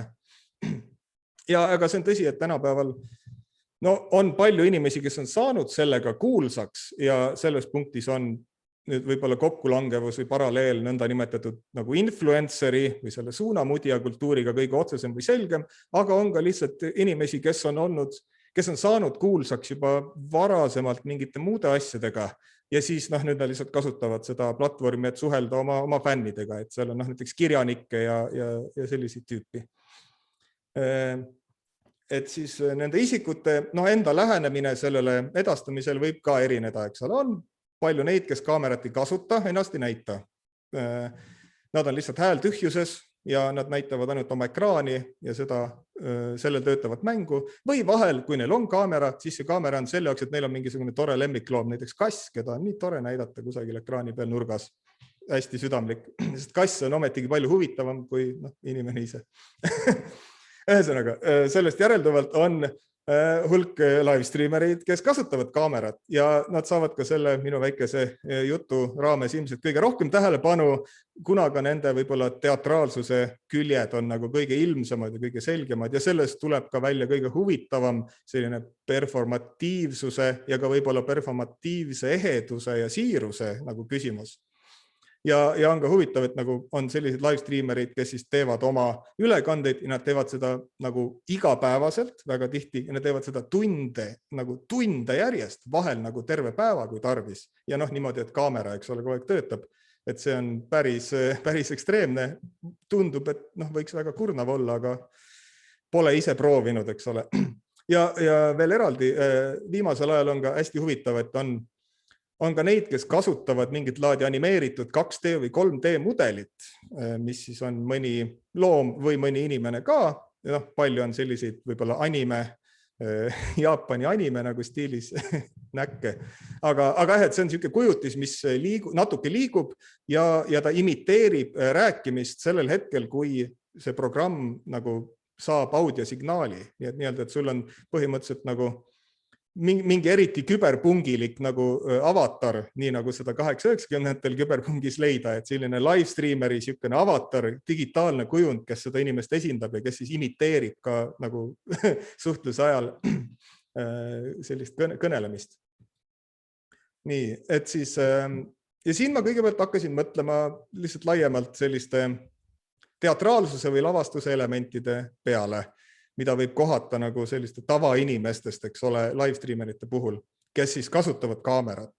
Kõige ilmsem on muidugi lihtsalt taust, mõned näitavad oma tuba või mis iganes selleks tegevuseks mõeldud spetsiaalset ruumi ja see kõik on tegelikult üldiselt sisustatud kaamerat silmas pidades. Eks nagu eesmärk on luua ruum, kus ta saaks esineda ja nagu kuidagi vabalt olla ja see demonstreerib ka mingile oma valdkonnale sobivaid tähistajaid. Et kui sa oled ikkagi geimer, eks ole, sa mängid arvutimänge, siis taustal on mingisuguseid õigeid visuaale. Samas mõned kasutavad ka green screen'i, ehk siis seda, et saaks selle rohelise tausta asendada mingisuguse väga ägeda visuaaliga. Ja ma saan aru, et see on üsna ilmne tõdemus. Maailm on lava, kodu on ka lava, kui sa oled sellise ameti peal. Isegi mina teen seda praegu ja isegi juhul, et nagu seda kaamerat ma kasutan küll igapäevaselt, aga ainult oma koosolekute jaoks. Aga nagu, et mu ruum on ikkagi sisustatud mingisugusel moel. Ma panin hiljaaegu üles tahvli, kuhu saab kirjutada naljakaid asju ja nii edasi. Et see kaamera vaateväli, mida ma ise tean, eks ole, et see on sisustatud väga kindlal moel ja kõike seda muud, mis asub siin ääre taga, seda te kunagi ei näe, eks ole. Siia ma teid ei lase. Nii, livestreamite puhul huvitavad ka mood ja mis vahel on üsna sellised, võtavad isegi korralike kostüümide nagu mõõtmeid, eks ole, et sa ikkagi valmistud sellesse visuaalselt ja muidugi ka make, eks ole, naissoo streamerite puhul rohkem levinud, aga ja influenceri kultuuri arvestades võib muuhulgas juhtuda, et osa sellest kraamist ka meigi või kõige muu all on tegelikult sponsorite poolt antud. Eks see on nagu, kui sa ületad mingisuguse edulati, et siis on üsna tavaline, et siis hakkavad sponsorid saatma sulle tasuta igasugust nänni, tehnikat või muud kraami, et näe, anna umbes, et kasuta seda ja siis su publik näeb seda ja kõik on hästi, eks ole. Ja ma seda meigi osa ei mõtle siin kuidagi mingi etteheitena, et nagu meigi kandmine on tavaline asi, aga mind vahel ikkagi hämmastab see, kui transformeeriv see olla võib mõne sellise esineja puhul. Et see on ikka üsna selline võib-olla tugevalt teatraalne või filmilik või nagu nii muutev see meik, et näiteks pikka aega hoidis maailma kõige populaarsemat livestreami üks isik nimega Pokimane, ma ei tea, kuidas seda nime hääldada, ja ta meik on väga spetsiifiline, väga tugev ja ta on sellega ehitanud spetsiifilise välimuse ja see välimus on niivõrd ümber kujundatud, et kui ta tänaval vastu tuleks ilma meigita, siis ma ei tunneks teda ära, sest et see on nagu, ta on nii totaalselt erinev selle välimuses. Ma tean seda sellest, et ta kunagi tegi ühe livestreami ilma meigita, ta tahtis nagu demonstreerida midagi selliste ebareaalsete modelli ilustandardite üle ja nagu oli lihtsalt nagu teema selle üle, eks ole, et saate inimesed aru, et nagu ma olen esineja ja mul ongi selline välimus ja ilma selleta ta on nagu hästi erinev, eks ole, visuaalselt. Ja samas ma üldse ei oleks üllatunud, kui see on turvaelement ja olla populaarne, edukas, tuntud naine interneti avarustes ei ole kõige lihtsam ja mugavam ja mõnusam elu, eriti maailmas, kus on väga palju võib-olla creep'e ja muid ahistajaid ja kahtlasi kujusid, kellel on kummalised arusaamad nende esinejate suhtes, et nagu on mulle ka 100% arusaadav, miks mõned inimeste esineja välimus on nii erinev, et teda ei ole nagu muidu reaalses maailmas. Ja nüüd ongi reaalses maailmas võimalik ära tunda. Huvitav on ka suhtlusmaneer või kõnemaneer, mis mulle tuli pähe, et oli hästi huvitav, kui üks Iiri taustaga peamiselt strateegiamängudele keskendunud YouTuber rääkis sellest, kuidas ta nii oma livestreamide kui ka lihtsalt YouTube'i videote ajal kõneleb teistmoodi kui igapäevaelus, et ta kõnemaneer erineb, ta kõnetempo erineb, isegi ta aktsent muutub ja nagu automaatselt. Ta ei nagu ei valmistu selleks, aga kohe, et kui nagu salvestus tööle läheb, isegi kui ta ei ole laivis, siis ta läheb käiku mingisugune esineja persoon, eks ole, ja tekivad hoopis teistsugune suhtlusviis, eks ole. Ja need on fine, mingisugused ilmsed näitlejad sellistest teatraalsetest külgedest ja siis psühholoogia külje pealt mind hakkas huvitama ja ma olen seda viimasel ajal kuulnud, et on nagu nii-öelda selles livestreami maailmas ja osaliselt ka nende suunamudjate maailmas on eriti aktuaalseks saanud siis juba nüüdseks vist 50ndatel vermitud mõiste parasotsiaalne suhe või ka parasotsiaalne interaktsioon.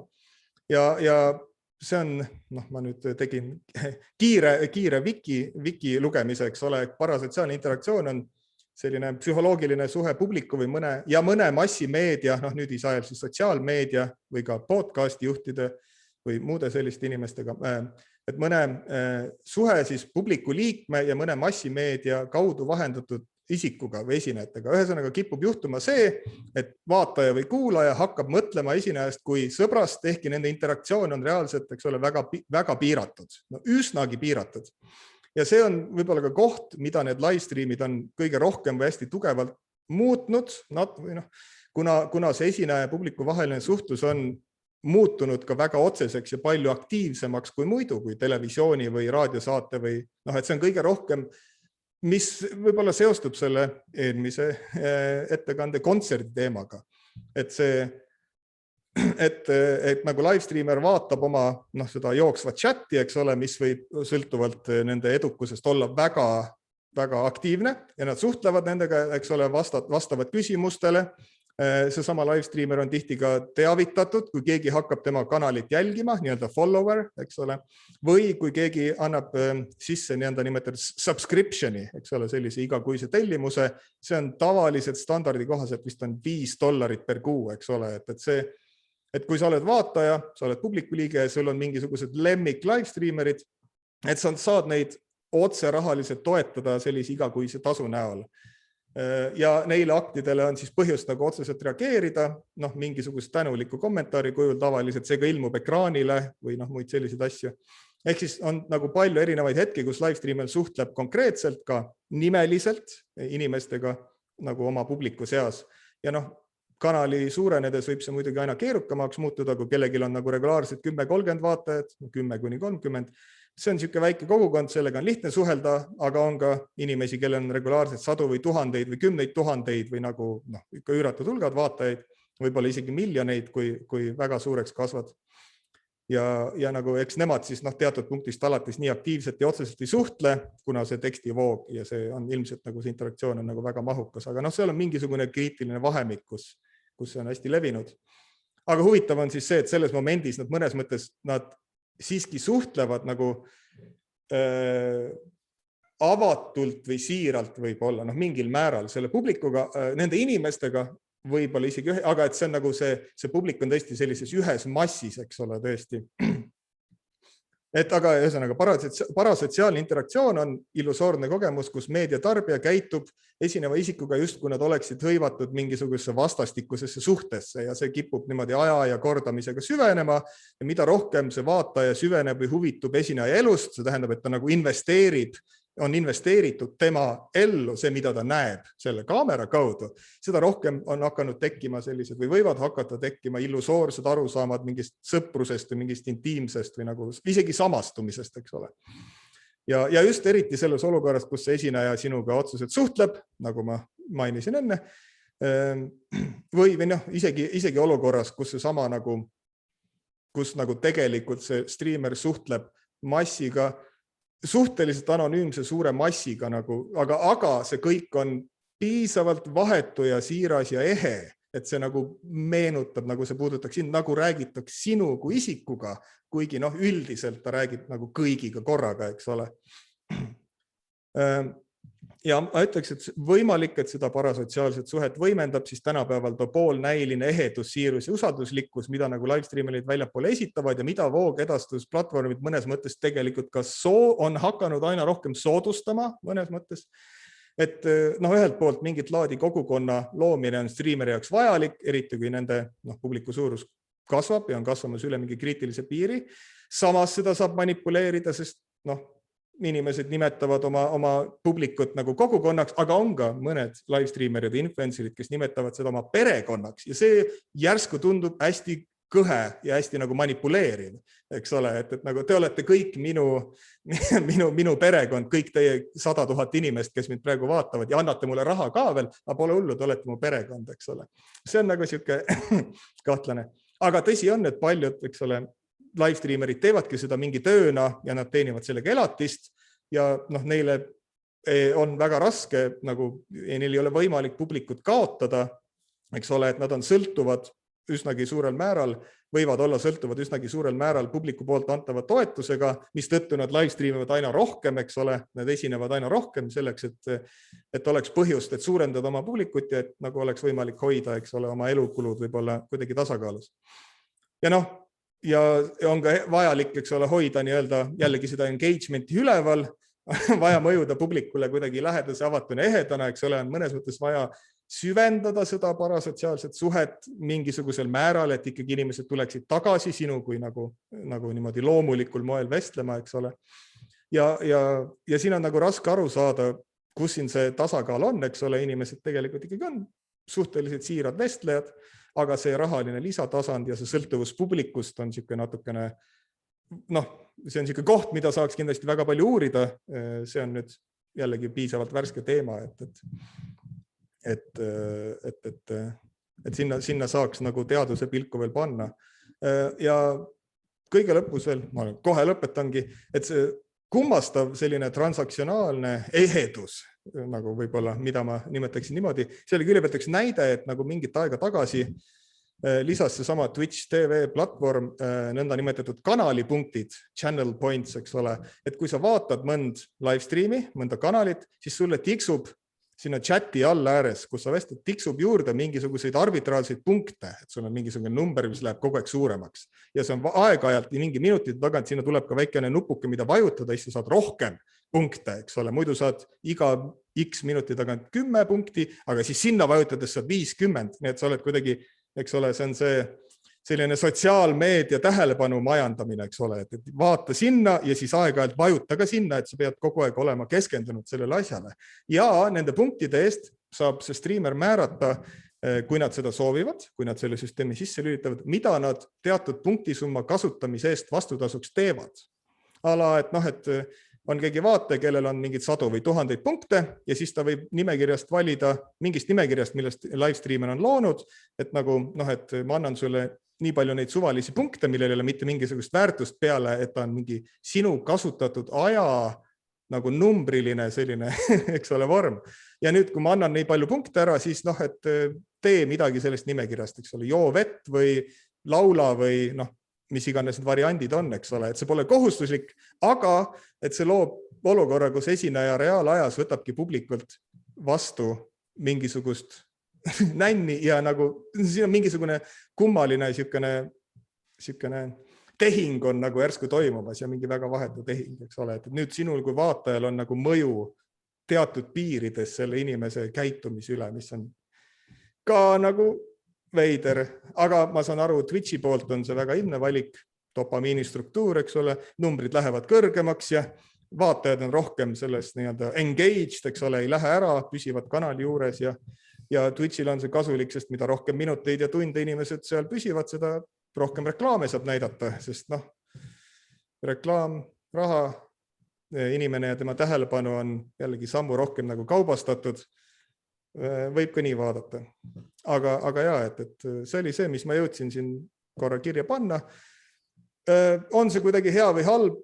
Arvan, et see on ambivalentne, praegu täpselt ei tea, seal on probleeme, seal on häid külge, meelelahutuse, eks ole, probleemid võib-olla ja sellised pahupooled kestavad ükskõik, mis me teeme. Selge, aitäh, Märten.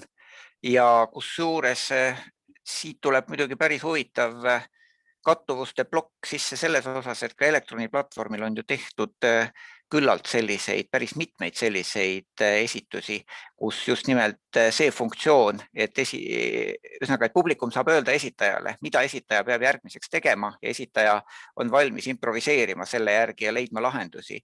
Et see on olnud väga selgelt üks suund, mida katsetada ja kusjuures ma ei oska praegu niimoodi kohe hooga välja pakkuda, et kas need on tulnud sellest, et need kunstnikud, kes seda meetodit on läinud rakendama, on tegelikult teadlikud sellest, et niisugune süsteem on Twitch'is juba tegelikult välja arendatud ja massiivselt rakendatud või nad on selle leidnud üles ka selle pealt, et see tundub olevat meetod just nimelt, kuidas haarata kaasa vaatajat ja lülitada vaataja sellesse voolu, siis ükskõik, kas see põhineb analoogial või see põhineb lihtsalt mehhanismi äratundmisel, aga igal juhul ma näen siin päris tugevat kattuvust, just nimelt kuidas majandada tähelepanu. Nii, nüüd ma annan järje üle Otile, Ott Karulin. Oti taust on teatriteadus ja Ott ütles, et ta kavatseb põhineda peamiselt empiirilistel näidetel oma ettekandes. Ehk siis ma saan aru sellest nii, et need empiirilised näited haaravad ilmselt seda, mida just oli võimalik festivali käigus vaadata. Sõna on üle antud. Ja, aitäh.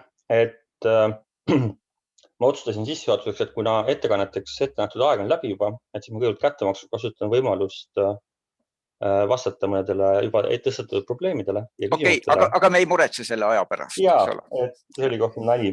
Lihtsalt korraks see kõik kokkuvõtte ja tõlkida nagu teatriteaduse maailma, et siis tegelikult siit tuli väga hästi välja 4 olulisemat nagu lähenemisviisi, kuidas me teatrit käsitleme, eks ole, et on selline semiootiline, mis keskendub siis tähendusloomele, mis sisuliselt on kommunikatsiooniakt, millele viitas, eks ole, nii Andi kui ka Anu. Siis teine tuleb tunnistada, et ka teatriteadus ei ole puhas sellest energiavahetuse mõiste ülekasutamisest ja fetišeerimisest. Ehk siis see on see fenomenoloogiline lähenemine, ehk siis, et toimub nagu vahetu energiavahetus lava ja saali vahel, ehk etendajate ja kogejate vahel. Kolmas on siis teatri sündmus. Me läheneme selle kui sündmusele, millest päris palju rääkis Anu, just sellest vaatest, et kõik need kultuurinormid, eks ole, kuidas me käitume, mida meilt eeldatakse, et need saavad sellest oluliseks ja kogu see sotsiaalne interaktsioon ka väljaspool nagu lavastuse fiktsionaalset maailma saavad hästi oluliseks. Ja 4, mis nüüd tegelikult haagib nagu Märteni räägituga, et siin ma paneks väiksema küsimärgi, millega ma saan väärt rääkida, et nagu teatriteadlasena ma ütleksin, et see, mida sa kirjeldasid praegu, et nende puhul ma pigem kasutaksin seda kultuurietendus. Ehk siis, ja see vahe on selgelt selles, et teatrietenduse või teatrilavastuse nagu peamine eesmärk on esteetiline. Kultuurietendusel ta kasutab küll teatrivahendeid, aga tema peamine eesmärk ei ole tingimata esteetiline. See võib olla üks eesmärkidest, aga see ei ole peamine. Ja kui ma siin kasutan seda targutamisvõimalust, et ka nüüd visata õhku, et tegelikult see öelge etendajale, mida teha, mis on siin nii Twitch'is kui ka tõepoolest nüüd uuesti populaarseks saanud, et siin tegelikult ikkagi, nagu mulle tundub, et alge on 60-ndates ja kujutavas kunstis, Abramovitš ja teised. Ehk siis, et ta lihtsalt, kes tegelikult nagu selliste performance'itega tuli ja tegevuskunst on, mulle tundub see algus. Aga siit nüüd edasi minnes, et tõepoolest nii palju minust ikka teadest on, et ma päris nagu niisama ei tahtnud tulla rääkima ja mida ma tegin on siis see, et ma võtsin nüüd aega, et üles kirjutada ja kategoriseerida kõik voogteatrilavastused, mida ma olen viimase aasta jooksul, mis on siis alates umbes täpselt eelmise aasta Kõheda vastasmõju festivalist, mõned olid juba enne ja siis kuni siiani. Ja mul järjest midagi nüüd juba kuulates tuli järjest rohkem neid meelde, et neid on veel teisigi, aga kokku neid lavastusi tuleb välja päris palju ja ma kohe ütlen ära, et see mõiste juba voogteater, et ma käsitlen siin kohal tõesti ainult neid lavastusi, mille puhul etendamine ja selle kogemine toimub samas ajas. Ehk siis see on see, millest ka Anu päris palju rääkis, et see on nagu mingi tunnetus, et ma ei vaata mitte dokumentatsiooni, juba nagu ajalooks saanud artefakti, vaid ma tõepoolest kogen vahetult ja samal ajal seda, mis toimub, seal tuleb mängu see vea võimalus, eks ole. et see on hästi oluline minu jaoks ja miks ma nagu tõmbaks selle voogteatri definitsiooni nagu selgelt sinna, mis tähendab seda, et välja jääksid kõik need nagu lavastuste salvestuste vaatamised, mida on viimasel aastal nagu tegelikult väga palju pakutud, et noh, ikkagi nagu kümneid ja kümneid olen ma saanud vaadata, et on tehtud nimelt arhiivid valla nii Eestis kui ka ennekõike välismaal. Ehk siis, et räägiks teatrist, mis on samaaegselt etendatud ja kogetud. Ja kui ma tahtsin nagu, ja ma neid lavastusi nii-öelda oma vaataja mälust, millest ma räägin, tuli umbes 35. Ja ma võtsin nagu 2 küsimust, mille alusel neid just kategoriseerida. Üks küsimus oli, et kes etendab?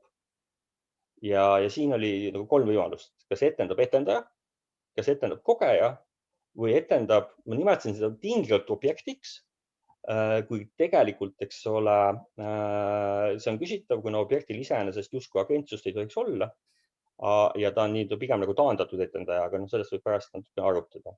Ja teine küsimus oli siis, et milline on siis tõesti see ruumi suhe ehk siis lava ja saali vahel. Ja siin eristasin ka 3 lähenemist.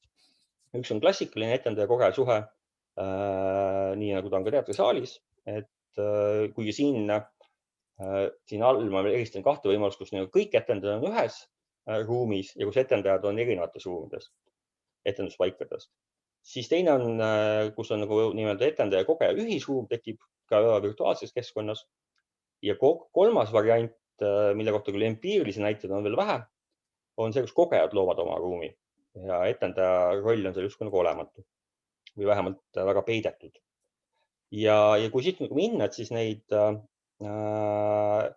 viimasel ajal on päris palju tehtud ikkagi seda, et nii-öelda nagu ka Andrus alguses viitas, et on püütud füüsilisse ruumi loodud lavastust siis nagu ongi voogedastusega kanda üle virtuaalsesse keskkonda. Tegelikult see ei ole uus nähtus, et National Theatre ja Metropolitan Opera on teinud seda ju tegelikult juba aastaid ja on võimalik kinos olnud käinud vaatamas. Nüüd mina ise viimasel ajal väga soovitan, et Internationaalteater Amsterdam, et seal nad nüüd on 4 korral juba teinud, kus nad on nii-öelda võtnud viimasest 10 aastast kõige ägedamad lavastused ja siis nad tõepoolest mängivadki Amsterdamis ja siis on ka live stream. Ja muidugi siit, mis nagu tähele panna või kõrva tahab panna, et see on, kui on küsinud, et mida teha selleks, et ta tunduks tõepoolest siin ja praegu. Et üks on ikkagi see, et vaata, mis teatri puhul on oluline, on see, et vaatajal on justkui võimalus valida vaatenurka. Ehk siis, et mida ta täpselt laval jälgib. Aga ma usun, et iga kogenud lavastaja teab, et on väga palju viise, kuidas seda vaatenurka või vaatepunkti suunata. Nii, et ta vaataks täpselt seda, mida lavastaja tahab. Et ainult hullud, ehk siis teatrid on need, kes vaatavad nagu meelega sinna, kuhu lavastaja ei taha, et sa parasjagu vaataksid, siis annavad hinnangu, kas oli hästi läbimõeldud lavastus või mitte. Ehk siis, et need ülekanded, mis on tõepoolest, mille puhul ma julgen väita, seal tekib see nii-öelda siin ja praegu tunne. Ma vaatasin meelega, eile just vaatasin ühte jällegi seda Ita lavastust ja seal on ikkagi 4 kaamerat, seal on, eks ole, live värvi ja helikorrektuur ja kõik sellised asjad, mis nagu käivadki normaalse telesaate juurde. Ja ta on ikkagi selgelt on proovid tehtud kaameratele mõeldes, ta on lavastatud niimoodi läbi, aga mitte väga palju nagu peamiselt misantseene, ehk siis seda, kuidas laval stseenid on üles ehitatud, seda mitte suuresti muutes. Aga need ei olegi nii huvitavad nähtused. Et siin voogteatri mõttes nagu teise osa gruppi moodustavadki lavastused, mis on tegelikult samamoodi hoiavad või nagu jääb püsima see klassikaline etendaja ja kogeja suhe. Ehk siis on nagu saal ja lava on selgelt eristatud, kuid etenduskeskkond või see, kus seda kogetakse, ongi kavatsuslikult veebis. Et siit konkreetselt festivalilt tuues tegelikult Hiroaki Umeda, Intentional Particle, eelmise aasta festivalilt või elektrooni enda asjadest siit ka Elina Masingu Noor Eesti kunstnik võtsin paljaks või ka Jarmo Reha aktsioon Laustega matustega või ka Henrik Kalmeti eriolukord Ruudus, mis oli näiteks üks näide, kus paluti ka mikrofon sisse jätta. ja tegelikult ka mõnes mõttes just hiljuti või täna olnud Bohdana Gorohhodi ja Maria Paiste see kuuldamäng oli seda tüüpi.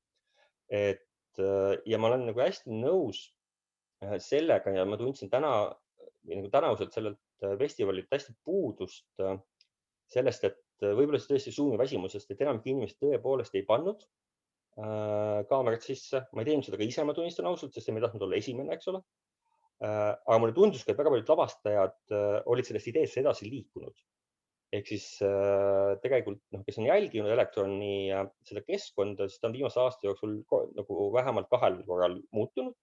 Selleks festivaliks on loodud täitsa uued ruumid ja seal ei ole enam kohta ei chatile otseselt ega ka siis sellele nagu virtuaalsele teatriruumile, millest on natuke kahju, sest et just sellepärast, et kui me tahame endiselt nagu teatri kontekstis rääkides, me justkui peaksime selle saali osa ja nagu alles hoidma. Siit edasi minnes muidugi nagu nagu juhtumid on lavastused, mis on samamoodi mõeldud kogemiseks virtuaalses teatrisaalis, aga ühiselt. Ehk siis tuletan meelde Balto Skandalilt Anatoli Tavtšuki Emmervaki lavastust Koos ja ka Teater Kelmi ja Karl Koppelmaa Stendhali sündroomi lavastust lugemist, kus etendajad olid mujal, küll Stendhali sündroomi puhul kõik ühes ruumis, Koos puhul lõpuks ka kõik ühes ruumis ja siis toimus live-ülekanne publikule Rakverre ja siis samamoodi ühes saalis. Et siin tekib selline, see on nagu selline vahevariant, kus kasutatakse justkui kasutatakse voogteatri vahendeid nagu etendamispraktikate poole pealt, aga vaatamispraktika on samasugune nagu on ta klassikalises teatris. Siis järgmine, ma pean tunnistama, minu jaoks nagu üllatuslikult kõige suurem, kõige rohkem lavastusi on need, kus minu nähtudest vähemalt, kus tõepoolest tegelikult see klassikaline etenduse kogeja suhe endiselt jääb püsima, aga see uuendus siin on see, et etendajad suhtlevad omavahel erinevatest etenduspaikadest. Et nüüd sellekordse Kõhede vastasmõju festivali üks eesmärk oligi seda, et rõhutada seda võimalikkust ja seda, et inimesed on hästi erinevates kohtades, et nagu ja siis nagu laivis just, eks ole.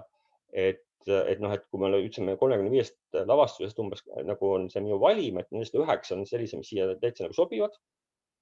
Alates jällegi Elektronist eelmise aastalt Siim Tõniste, Hüveliid ja Toompere või Simplest Thing, kus nad olid 2 erinevas riigis või ka seesama Eesti teatri päästmine, mida Tartu Uus Teater tegi, kus oldi erinevates teatrisaalides või siis ka sellest festivalilt Displaced ilmselt sobib siia.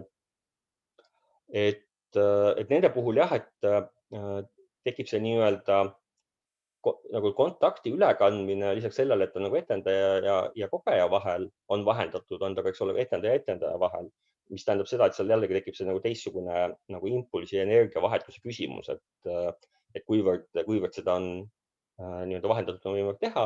Ja õnneks küsimus väga lihtne, et kui nagu saali ja lava vahel on võimalik tekitada, siis järelikult on võimalik ka mitme lava vahel, eks ole. Ja see on natuke juba maitse küsimus ilmselt ka, et kuivõrd on. Siit edasi nüüd on need jällegi nagu vahevariant või vahegrupp, need lavastused, mis toimuvad korraga 2 ruumis, nii füüsiliselt kui virtuaalses.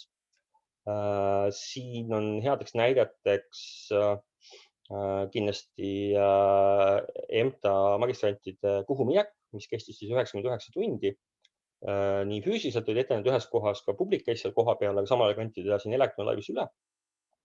Ja oli loodud ka võimalus kommenteerida ja saalis olevad etendajad reageerisid sellele, mida nii-öelda virtuaalselt ülekandjad vaatasid. Ehk siis seal tekkis nagu hästi huvitav selline ruumi nagu eriti mitmetasandilisus ja samamoodi sobib see hästi Tallinna Linnateatri Inimese hääl näitena, kus näitleja ise oli nagu Evelin Võigamast oli Tallinna Linnateatri lavaaugus klaaskorteris nii-öelda või klaastoas. Seal müüdi ka koha peale hajutatud mõned piletid, aga umbes nagu 50 kohta, võib-olla isegi vähem.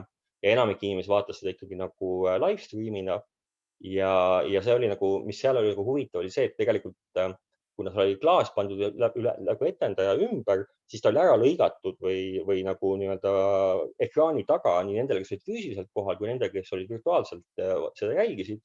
Ja samal ajal jällegi, kuna see oli klaaspind, mille läbi kaamera etendajat filmis, siis füüsiliselt kohal olev publiku peegeldus tekitas tunde, et sa näed iseenda peegeldust. Et see oli selles mõttes nagu väga põnev näide.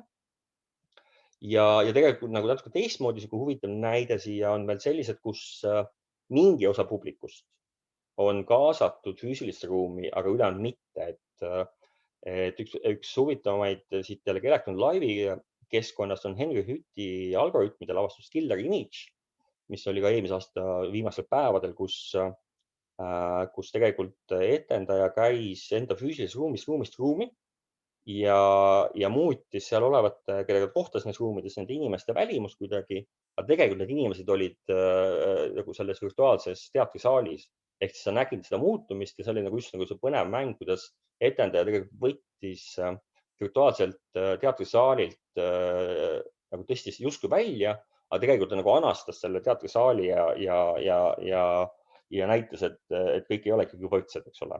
Ja mis on nagu seal lisaks, et kuna on ka see chattimise võimalus ja kommenteerimise võimalus, et siis seda publiku tähelepanu või talle meelde tuletamist, et sina ei ole siin kuningas, on ju.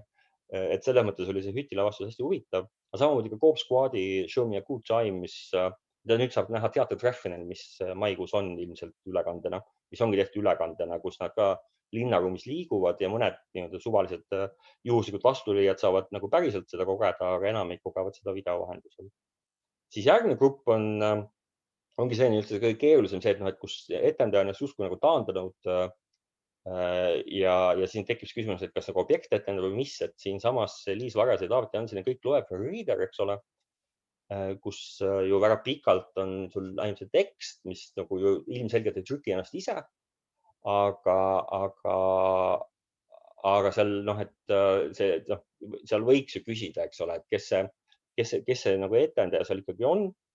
Ja sellist lavast tuleb tunnistada on veel, et Oliver Zahnilt eelmise aasta kevades oli nagu sarnase ülesehitusega lavastus Embrace of Forgetting Part 2, kus etendaja ka tegelikult suhtles ainult nagu chati teel inimestega ja kui üldse pigem nii-öelda lohitses erinevaid tekstiakneid ja kirjutas teksti, et seal tekib see küsimus, aga samas see ei ole kelle ainuomane nagu voogteatrile, et kui me mõtleme kas või Mihkel Ilusa ja Henry Hüti lavastusele Kapriisid, näiteks ma ei mäleta mitmes, see oli kolmas äkki, või neil on läbiv motiiv oli seal need diskokerad, mis pandi laval pöörlema ja siis need pöörlesid, eks ole, et siis seal võib tekkida see küsimus, mis on see, kas see objektil on oma agentsus, on see niimoodi etendaja või esitleja, nad ise nimetatakse nagu objekti esitlejateks, et on see nagu selle esitleja agentsuse nagu peegeldus või on see midagi kolmandat ja siis edasi mõeldes veel, et kui nad pannakse veel kuidagi automaat või mehaaniliselt tööle, ehk siis nagu algoritm otsustab, kuidas nad pöörlevad ja millal nad pöörlema hakkavad, et kas siis see algoritmil tekib agentsus või on see samamoodi programmeerija agentsus või on see lavastaja agentsus ja nii edasi. Ja siit järgmine nüüd grupp 2 tükki nädal on selline, kus etendaja ja kogeja loovad lavastuse vähemalt osaliselt koos. Ehk siis tekib tõepoolest see nii-öelda nagu ühisruum. Ja see on see, mille puhul tegelikult mõiste osavõtuteater on meil ikkagi juba 20 aastat vana. Ja see on siis nagu üle kantud, et hea näide ongi seesama Calcutta at Home, mida küll piiratud kohtade tõttu väga vähesed said vist kogeda, Rimini protokolli oma, et mul oli huvitav, et ma olen näinud seda Calcutta lavastust, mis oli siis Calcutta in a box umbes 13 aastat tagasi, kus oli nagu üks-ühele, et sa olid üksinda küll nagu sinu jaoks lavastatud ruumis, kinnises ruumis ja siis helistati sulle ja arvutiekraani vahendusel toimus suhtlemine siis Calcuttas asuva nii-öelda telefonimüügi jaama operaatoriga. Sel korral nii-öelda oli nagu selline nostalgiline tagasivaade, need samad telefonimüügi operaatorid, kes tegelikult on päriselt näitlejad ja kes üks väidetavalt on kolinud Tallinna, siis inimestega oli 30 inimest ühes Zoomi grupis ja nad siis suhtlesid, palusid erinevaid asju teha, rääkida endast, joonistada. Ma pean ütlema, et joonistama peab kohutavalt paljudes lavastustes, kus on nagu osavõtuteatri elemendid sees, et ilmselt see on üks lihtsamaid lähenemisi, mida teha. Aga et siia sobib ka nagu lihtsalt kogemuseks, et jällegi Electron Live'i keskkonnas oli eelmine aasta oli Susurrus, selline lavastus, kus paluti vahepeal arvutiga jalutama minna. See on ka teine väga levinud võte, et palutakse arvuti kätte võtta ja jalutada mööda oma tuba, et nii-öelda näidatagi siis seda enda keskkonda etendusruumina. Ja nüüd viimane on, mis on selline mul küsimärgiga, mis ongi seesama natuke nagu teoreetiline võimalus, et siis nagu see, kus kogejad loovad lavastuse ise. Ja tuleb tunnistada kõik eelmiste puhul, eks ole, tegelikult see väljaõpetuse osavõtuteate omad on ikkagi see nii-öelda publiku ja etendaja ehk lava ja saali suhe jääb ikkagi nagu selliseks klassikaliseks. Ja need 35 on 5 sellised lavastused, mille puhul ma julgeksin öelda, et seda on püütud muuta vaatamata sellele, et me oleme jõudnud nüüd omadega virtuaalsesse keskkonda. Aga 2 lavastust, mille puhul võiks öelda, et kogejad loovad lavastust peaaegu ise, on siin saavad festivalil siis Manifesto ja A Certain Stand of Light, mis olid muidugi tegelikult nagu dirigeeritud tugevalt etendajate poolt. Aga kui Manifesto puhul mulle tundus, et ideaalis ta võiks hakata tööle niimoodi, et nad ei pea neid abistavaid küsimusi andma. Lihtsalt, kes ei näinud või ei mäleta, et seal oli vaja tabada ära konkreetsed sõnad ja vähemalt 2 inimest pidi ära tabama, et ta ilmuks ekraanile ja siis sai edasi minna ja neil oli pärast, nad saatsid ka Google Drive'is selle nii-öelda spikri, et mis sõnad need olid, mida tuli tagasi ajada. Aga mulle tundus, mitte ühtegi sõna ei aimatud ära enne, kui nad esitasid kontrollküsimuse, et mis võib rääkida dramaturgia nõrkusest, aga peab veel natuke mõtlema selle peale. Ja teine, mis oli siis Certain Slant of Light, mis minu arvates oli nagu kõige parem demonstreerimaks selle elektrooni kõige viimast uuendust, mis on siis see suitsu või salonginurk, eks ole, mis oligi, et see lavast oligi sinna osaliselt viidud. Mulle tundus küll, et ilmselt kuna uus keskkond, et siis kõik päris ei närinud läbi, kuidas see toimib.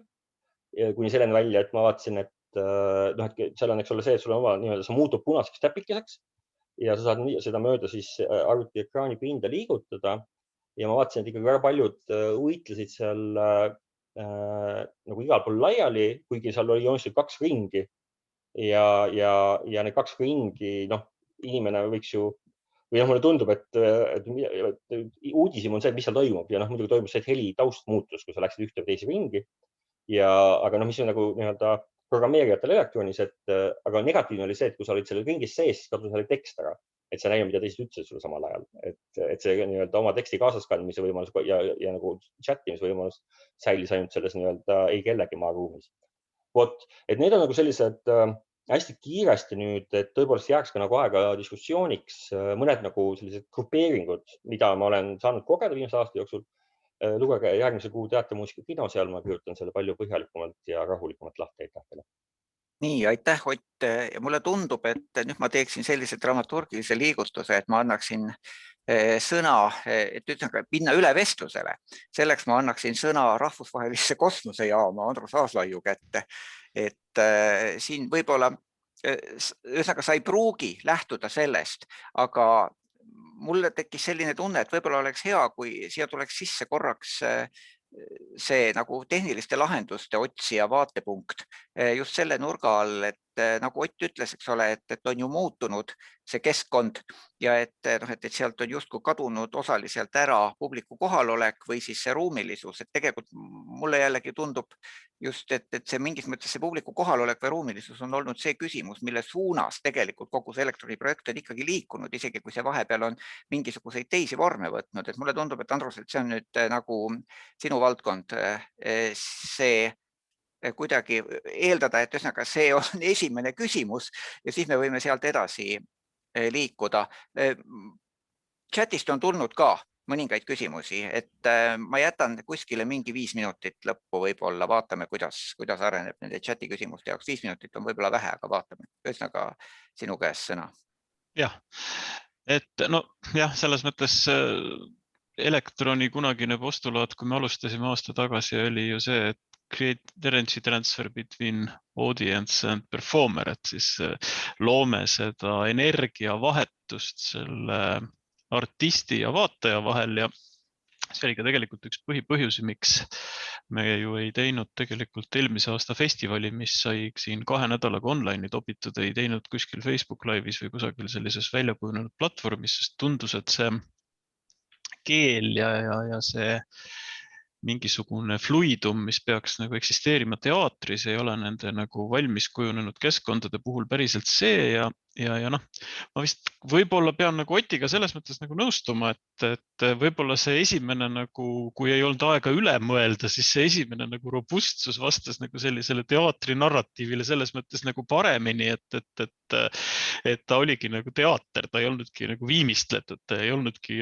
produktsiooniks oli minimaalset aega, eks ole, kõik, kes oma etendused sinna pidid tooma, olid ad hoc, ka neil ei olnud aega, sellepärast et seesama näiteks Umeda töö, mille ta esitas eelmisel aastal, oli sisuliselt tehtud esimest korda selle festivali jaoks ringi, et teda üldse niimoodi nagu esitada, et hästi palju juhtus nagu paari nädala jooksul enne festivali ja see on võib-olla selline tolle hetke maagia, mis nagu sellest tulenes, oligi see nagu vahetus, et ei olnud veel keegi kindel, mida nagu teha, et sellel aastal oli kõigil juba pikalt aega planeerida, kõik on aasta aega katsetanud ja eks ta võib-olla on nagu iga sellise arenguvektoriga, et sa vahepeal tekib sul see nagu selline kinnijooksmise koht, et kus nagu sa saad aru, et nüüd tahaks areneda, aga täpselt ei saa aru kuhu, eks.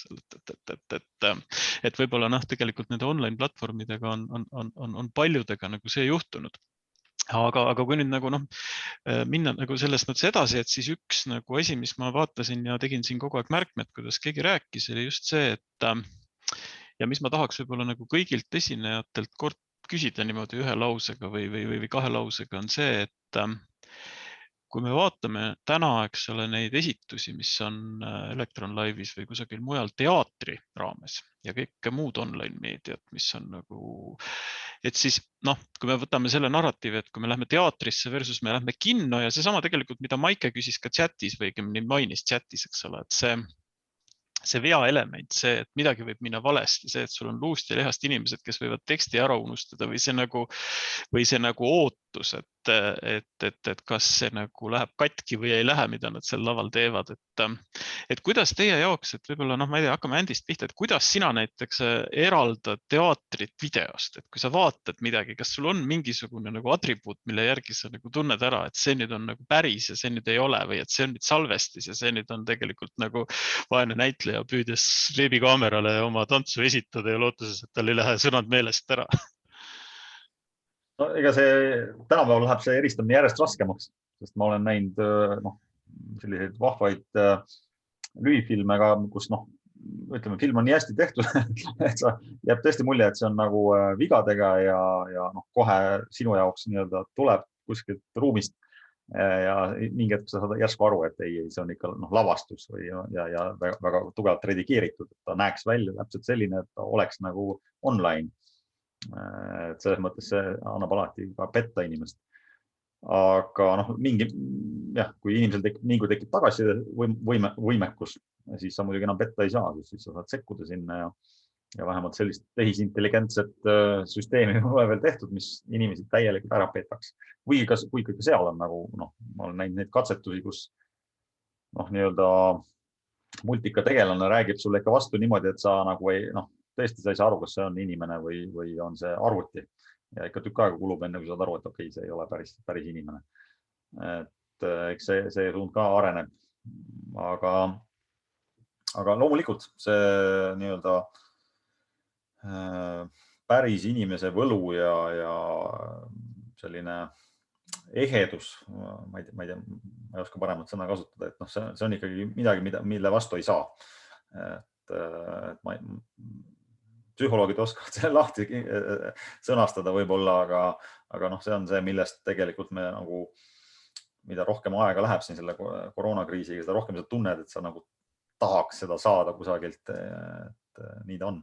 Selle eristuse osas nüüd vist esimesel hetkel põrkabki see pall Anu kätte, aga ma ütlen siia vahele väikse kommentaari, et see küsimus on mingil määral ju tõukus just nimelt chatis esitatud küsimusest või pigem nendingust, et chati oli kirjutatud ühe vaataja seisukoht, et tegelikult pole tal vaatajana oluline, kas seal on live või mitte ja et see eristus põhinebki sellele, et laivi puhul vilgub seal tuli, mis ütleb, et on live ja siis tuli see Maike vastus, eks ole, et just nimelt vea sissetulek on tähtis ja põhimõtteliselt, ühesõnaga, see ütleb meile ilmselt seda, et on täiesti võimalik kujutada ka ette seda seisukohta, et see live olemine ei olegi oluline. Mitte kõigile vaatajatele pole see oluline. Aga samas mingil, jah, ütle. Jah, aga enne kui ma annan Anule sõna, mul on Anule tegelikult spetsiifiline küsimus sellel samal teemal, aga enne ma tahtsin Oti käest küsida, et sa mainisid nagu hästi palju seda nagu erinevaid keeli, mida kasutatakse nagu selleks, et neid etendusi nagu vaatajani online'is tuua. Aga üks asi, mida sa ei maininud ja mis võib-olla ei ole nagu kunstnike suhtes nagu ilus, aga ütle, kas sa nagu tunnetad ka nagu selget piiri, kus kohas lõpeb kunst ja hakkab nagu tehnoloogiline opportunism, et lihtsalt nagu teha selle, nagu sa ütlesid, et selleks aktoriks muutub lihtsalt see meedium ise ja enam ei ole seal nagu seda nagu panust, mis võiks nagu olla. Tead, väga lihtne, et nagu iga uue liikumisega, eks ole, et ega nagu seesama osavõtuteatri esimesed katsetused olid ka puhtad vormimängud, on ju. Ja et see on hästi loogiline ja vastates ühesõnaga opportunismi, ma ei tea, ma just praegust osalen etendusel, mis toimub järgmisel pühapäeval, aga tehisintellekt juba annab mulle mingid ülesanded, et ma tahan näha, kas ma selle nädalaga jõuan nagu mingi ühiskogemuseni või ei jõua, et ma juba temaga olen 3 päeva suhenud see tehisintellektiga, et võib-olla ühesõnaga Machina X on ja Hebela Mufer, siis Hau Saksamaa Berliinis, neil on üks selline lavastus tulemas. Et muidugi on seal see opportunismi, aga ma ütleks mitte nii palju kui ebateadlikkus kaamerast. Et sellised käsitööoskuste puudust on praegu ikkagi rohkem. Aga vastuseks esimese küsimusele, teatriteadlane on hull ja vaatab 2 korda igat etendust, kui ta tahab päriselt teada, kas oli päriselt või ei olnud päriselt. Siis on näha. Aga tõepoolest, et see vea asi kuidagi on oluline ja mul on isegi nagu hea meel, kui ma isegi nagu väga hästi heas produktsioonis nagu seal Amsterdami teatris näen, et lavamees jookseb kogemata jääb ikkagi kaadrisse. Siis ma nagu usun, et nad ei ole seda pärast kokku liganud. Ja minu jaoks on see oluline see siin ja praegu, et just seesama, et etendamine ja kogemine samas hetkes, millega pärast on, siis ma saan vähemalt ette kujutada, et me oleme samas aegruumis etendajatega. Ja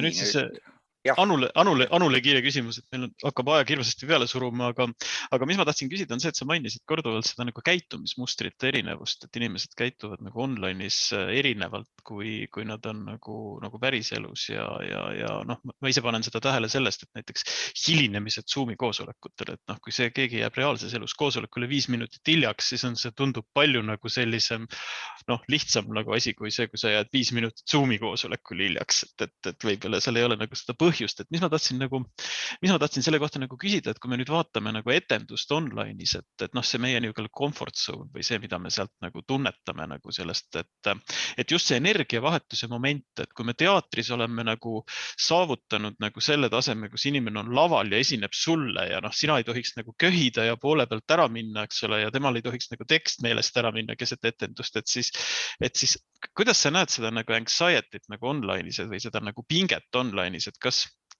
sealt on veel midagi puudu, kas meil on mingi vaja veel leiutada seadmed, mis tooksid meieni puudutust või kas ja kuhu sa näed seda nagu liikumas, et kas pigem see viisakus nagu meil suureneb online'is, et me nagu ei lähe poole etenduse pealt ära või pigem oleme me jõudmas sinna, kus me nagu lihtsalt vaatame 3 minutit teatrietendust ja kui see meile ei meeldi, siis me vajutame nuppu ja lähme tegeleme oma söögi tegemisega edasi, et kuidas sulle tundub?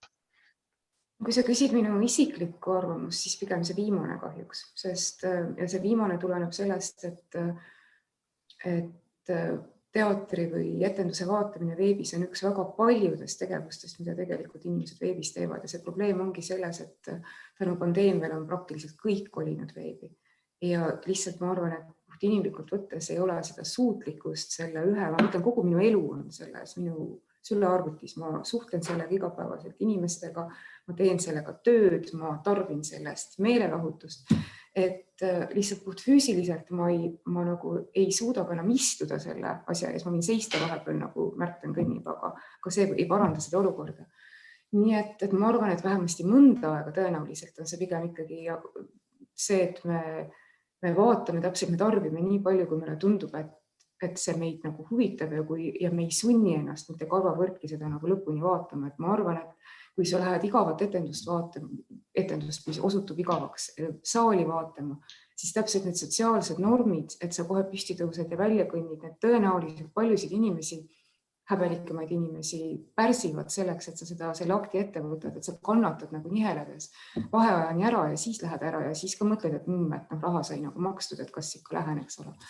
Aga ma arvan, et tänu sellele, et see veebi vahendusel see anonüümsus, see võimalus olla väga anonüümne, väga passiivne, vaataja enamikel etendustel, ma ei räägi, Ott rääkis nendest vaimustavatest osalusteatrist ja kõigest, mis ka veebi vahendusel toimub, aga ikkagi väga suur osa on need, kus ma täpselt kaamerad sisse ei lülita ja mul ei ole vahet, kas ta on laivis või mitte laivis, sest kui mind ei huvita, siis ma panen ta täpselt 3 minuti pärast kinni. Et võib-olla, kui me sellest pandeemiast välja tuleme ja mida me kindlasti teeme, ma loodan, ja nii-öelda see muu elu, ma ei tea, on see uus normaalsus või mingi teistsugune normaalsus, et kui see nagu taastub, siis ma ütleksin, et see võiks anda tegelikult kogu sellisele online streami, live stream teatrile, virtuaalteatrile nagu selle uue võimaluse, sest sellisel juhul ei oleks enam see surutud olek, et me kõike teeme veebis, alates Selveri ostlemisest ja lõpetades, eks ole, kunsti nautimisega või muuseumis käimisega, vaid et me saame nagu nii-öelda kasutada jälle, see on nagu see privileeg või see võimalus, me pühendame oma aega sellele, et me naudime seda kunstielamust.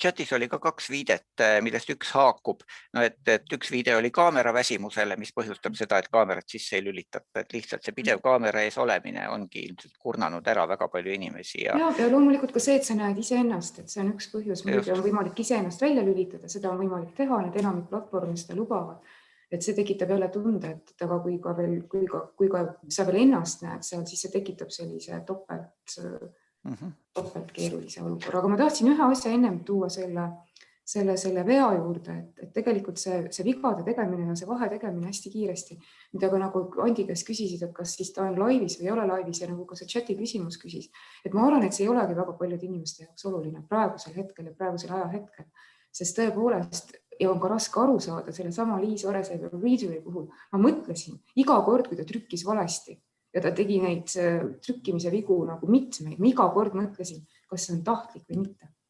Ja et kas see on nüüd see, et näitamaks seda, et see toimub, aga ma mõtlesin, kas see on, ja ma ei tea, ma tahaks teada, et kas see on nagu, et seda on võimalik petta ju igate pidi, ka vigu on võimalik fabritseerida. Et teine nüanss, mis oli kaamerate mitte siselülitamise kohta, mis on 180 kraadi teisest otsast, on väga pragmaatiline ja praktiline, et lihtsalt neti läbilaskevõime kukub ja mõningatel juhtudel jäävad kaameraga asjad, hakkavad hanguma ja siis lihtsalt ei lülitata kaamerat sisse. Et see on see teine pool, miks kaameraid ei pruugi olla. Nüüd Märtenile ma tahtsin suunata ühe küsimuse puhtalt selle nurga alt, et vaata, kui me rääkisime ka, et see koosolemise, Anu, sinu ettekandes oli seda hästi palju, et koosolemise tunne on oluline ja see, et võngutakse koos mingisugusel viisil, mingisuguses rütmis, eks ole, mingi ühendav rütm, siis mulle tuli paralleelnäide pähe just nimelt sellisest online tegevusest, kus füüsilise kokkukuuluvuse tunne on suudetud tekitada ilma selleta, et oldaks samas ruumis, aga kus see küsimus justkui on lahendatud ja just nimelt emotsioonipõhiselt. Ehk siis nendes samades MMO-des, multiplayer online mängudes, kus minnakse otse öeldult kambakesi tapma suurt kolli. Ja siis on see, et igaühel on oma ülesanded, mida seal teha ja seal toimuvad pidevalt sellised momendid, kus keegi saab surma, keegi saab viga, ja hiiler peab oma skille kasutades ta ära parandama või keegi päästab ta ära sellest olukorrast või ta elustatakse üles, kui ta on maha löödud.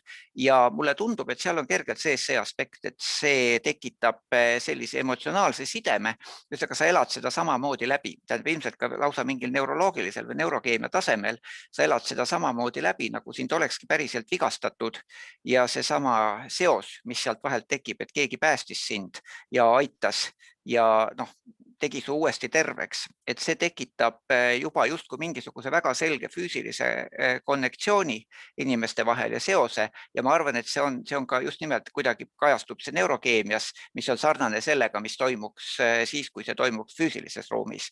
Ja mulle tundub, et nendes MMO-des on füüsilises ruumis kohal olemise taju sageli hästi tugev.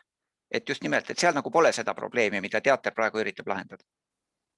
Hästi kiire kommentaar, et teine asi, mis on minu arvates kasutamata, aga seda füüsilisust ja materiaalsust tekitab, on just nimelt see, et vaatajad üksinda kodus on füüsilises ruumis. praegu kindlasti meil on kõigil mingid pinnad, mida me katsume ja läbi selliste pindade katsumise, nagu kompimismeelte luua seda ühist kogemust ja läbi selle nagu ühist füüsilist ruumi, et see on minu arvates üks asi, mida ma ei ole veel kohanud. Siit vist olekski praegu vaja äkki kuidagi järjestikku nii Anu kui Märteni kommentaari. Kas ma võin öelda, ma muidugi taha vahele segada, sest Märten ei ole saanud veel. Märten, äkki sa räägid esimesena? Ma mõtlesingi, et ma eeldasin, kui see Andruse kommentaar algas, et ma eeldasin, ta tüürib sinna ja see on muidugi väga ilmne ja väga hea näide sellest, kuigi siin puhul ma näen kindlasti erinevus selles, et tegemist on aktiivse osalemisega, eks ole, mingisuguse online, eks ole, sellise programmi näol, sa oled seal mängus sees, sa mõnes mõttes vähemalt oledki palju rohkem virtuaalruumis kohal ja aktiivselt engage, eks ole, võrreldes tõesti, kui sa oled vaatajana, kes vaatab just täpselt, et siin ongi see erinevus, et sa oled aktiivne osaleja, aga samas on ka inimesi, kes, eks ole, vaatavad teisi inimesi mängimas selliseid asju täiesti nagu kohal olevana, et see on see moment, kus mulle läheks muidugi huvitavamaks, jah. Või nagu keerulisemaks ka, aga selles mõttes, et aktiivsest osalusest saan väga hästi aru, isegi mängin neid aeg-ajalt töökaaslaste või sõpradega või kellega iganes, aga olen ka sattunud vaatama selliseid asju ja mitte ka turniiri või võistlusmomendis, mis on ka jällegi, ma saan sellest aru, eks ole, sportvõistlust on ikkagi huvitav vaadata, aga just, et see juhuslikult ja sellel on mingisugune veider sõltuvuse moment on küll selles. Ma olen seda tajunud ja minu jaoks on tegelikult väga palju Twitchi ja YouTube'i asjad tänapäevaks blokeeritud, sellepärast, et kui on lihtsalt palju aega, siis sa kuidagi satud sellisesse spiraali, sa lähed selle kaasa ja see muutubki kuidagi sõltuvust tekitavaks ja kaasa haaravaks, et nagu võid vaadata tundide viisi lihtsalt mingisugust kedagi, nagu ise ma olen passiivne mõnes mõttes, aga kuidagi jälgid sellist kedagi teist aktiivselt jändamas ringi. Mis jällegi see erineb ka žanrist ja siin ma tahtsin ka kohe väga viimase kiire kommentaarina, mul tuli kohe meelde see, mida Ott päris alguses ütles, ongi see, et tõsi jah, siin on see teatri ja see performatiivsuse küsimus on see natuke keerulisem, eriti sellepärast, et nagu mõnes mõttes livestreami puhul see esteetiline objekt on väga tihti see mäng ise, eks ole, mitte need inimesed. Kuigi on ka siis loojaid, kes kuidagi rõhutavad enda kohalolekut võib-olla rohkem või mängivad nagu sellega. Nii, Anu? Et mul tuli sellega paralleel selle mängumaailmaga tuli paralleel sellega, millega tegelikult nagu teadlased pead murravad ja teadlased pead murravad seda, et kuidas korraldada veebipõhiseid konverentse, sest keegi ei suuda istuda, eks ole, 4 päeva järjest arvuti ees ja vaadata neid Zoomi esinemisi. Et tegelikult mida ikkagi otsitakse on täpselt see sama, et on see sünergia, mis tekib seal konverentsi võib-olla nendel vabamatel hetkedel või see võimalus inimeste käest küsimusi küsida või üleüldse selline nagu vabam liikumine ja suhtlemine. Ja tegelikult see mängumaailm on nüüd leidnud siis täpselt, et on leidnud tee tegelikult siis nagu täiesti teaduslike konverentside maailma, kus praegu kõige enam populaarsust kogu platvorm meenutab sellist natukene halvasti visuaalselt programmeeritud, aga siiski hästi töötavat, ma ei tea, varast 90. aastate arvutimängu, kus siis on võimalik siseneda sellesse virtuaalsesse konverentsikeskkonda oma avatarina, eks ole, ja sa liigud seal ringi, seal on siis erinevad konverentsisaalid, seal on erinevad postrite saalid, seal need saalid näevad välja, nagu oleks ka traditsiooniline konverentsiruum või traditsiooniline teater, ma kujutan ette, et on foajee ja on kohvik ja on siis see teatrisaal, et see on see sündmuse poolne osa, et sa lähed ja sa saadki siis liikuda, sa näed neid nagu arvutimängus, sa näed neid teisi inimesi seal, sa liginete olla, te saate minna personaalselt suitsunurka, kui tahate privaatset vestlust pidada, et see tegelikult on see, mis praegu nagu meeletult võidab tähelepanu, populaarsust, kohutavalt odav võrreldes kõigi teiste kallite hübriidkonverentstarkvaradega, platvormidega. Ma just mõtlesin, et võib-olla Otile kiire küsimus, et kas teater või teile kõigile, et kas teater on analoogset platvormi, kindlasti on, vabandan ignorantsuse pärast, aga sellest me ei ole nagu rääkinud, et kas see on nagu variant ja kas see on nagu midagi, mida teha, sest teadusmaailmas tundub see olevat väga kõva sõna. Ma ise olen seda, kus sulle antakse nagu roll või nagu avatari valimise võimalus, olen kogenud füüsilises ruumis. Aga tõepoolest, ma arvan, et see on elektronile rohkem küsimus, et kas see nii-öelda see, kui meil on see kaamera väsimus ja tegelikult et see mõiste on siin see eneseetendamine, ehk siis kui sa paned kaamera sisse ja oled publiku liige, sa näed iseennast ja sa tead, teised näevad sind. Ja tegelikult me praegust ju ka viimast 2 tundi oleme etendanud, kuidas me üksteist kuulame hästi tähelepanelikult. Oligi huvitav, aga sa oled kogu aeg hästi teadlik, et sind nähakse, kuidas sa kuulad ja see ongi selline eneseetendamine, ma etendan iseennast kui kogejat, eks ole. Ja kui üks võimalus sellest, see kurnab, nõus. Ja üks võimalus seda nagu maha võtta on see, kui ma saan võtta endale, et mul oli see kasutajanimi oli läbi 4 päeva Amusing Koala, on ju. Ma saan ka vastu välivuse võtta, on ju. Et kõik tunnevad ära, et see Amusing Koala on jälle siin, eks ole. Ma olen võib-olla chatis midagi rääkinud ja ma nagu teame, et siin seal taga on Ott, eks ole. Aga et ma saan julgemalt nagu kaputada ka mööda Elektron Live'i keskkonda. Et võib-olla see on ka üks nagu suund, kuhu minna, eks ole. Kristjan kirjutab chatis, kes Jaa, on suuresti programmeerinud praeguse versiooni, eks ole. Kristjan kirjutab, et meil tegelikult oli 90ndate arvutimängu esteetika olemas, aga siis me otsustasime, et me seda ei kasuta ja asendame selle lihtsamaga, et tegelikult jah, see idee käis nagu läbi ja Elektroni seisukohast on olnud kogu aeg see nagu tasakaalupunkti leidmine, et kuidas anda ruumi etendusele versus kuidas anda ruumi inimestele, et see inimeste omavaheline interaktsioon nagu ei hakkaks koormama seda etendust ennast ja eks me seda tasakaalupunkti otsime pidevalt ja kogu aeg. Mul on Andile veel üks küsimus, mis on selline üldistav küsimus ja sellele mingit väga konkreetset vastust ilmselt anda ei saa, aga mulle tundub, või ma vormistaksin selle küsimuse nii, et kas sulle tundub, et on mingisugune üldkultuuriline kattuvuspind selles, millise segaduse tekitas kvantfüüsika ilmumine, kui äkki selgus, et maailma ei saa kirjeldada üldse nagu nende harjumuspäraste sõnadega, mis on kujunenud välja 3-mõõtmelise füüsilise ruumi kirjeldamiseks ja selgub, et need sõnad ja keeles ei ole üldse nagu vahendeidki sellest rääkimiseks, mingite analoogiate tekitamiseks. Ja nüüd mõnes mõttes seesama üleminek 3-mõõtmelisest ruumist äkki sellisele virtuaalruumile või virtuaaletendamisele, kus samamoodi selgub, et need asjad, millele me toetume 3-mõõtmelises füüsilisuses, ei pea üldse paika ja kõik on vaja kuidagi täiesti uuesti konstrueerida.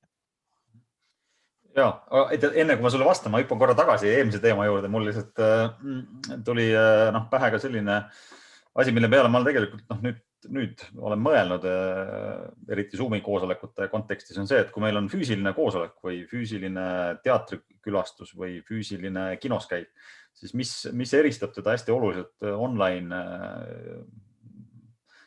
nähtustest on see, et seal on palju pikem ettevalmistusperiood.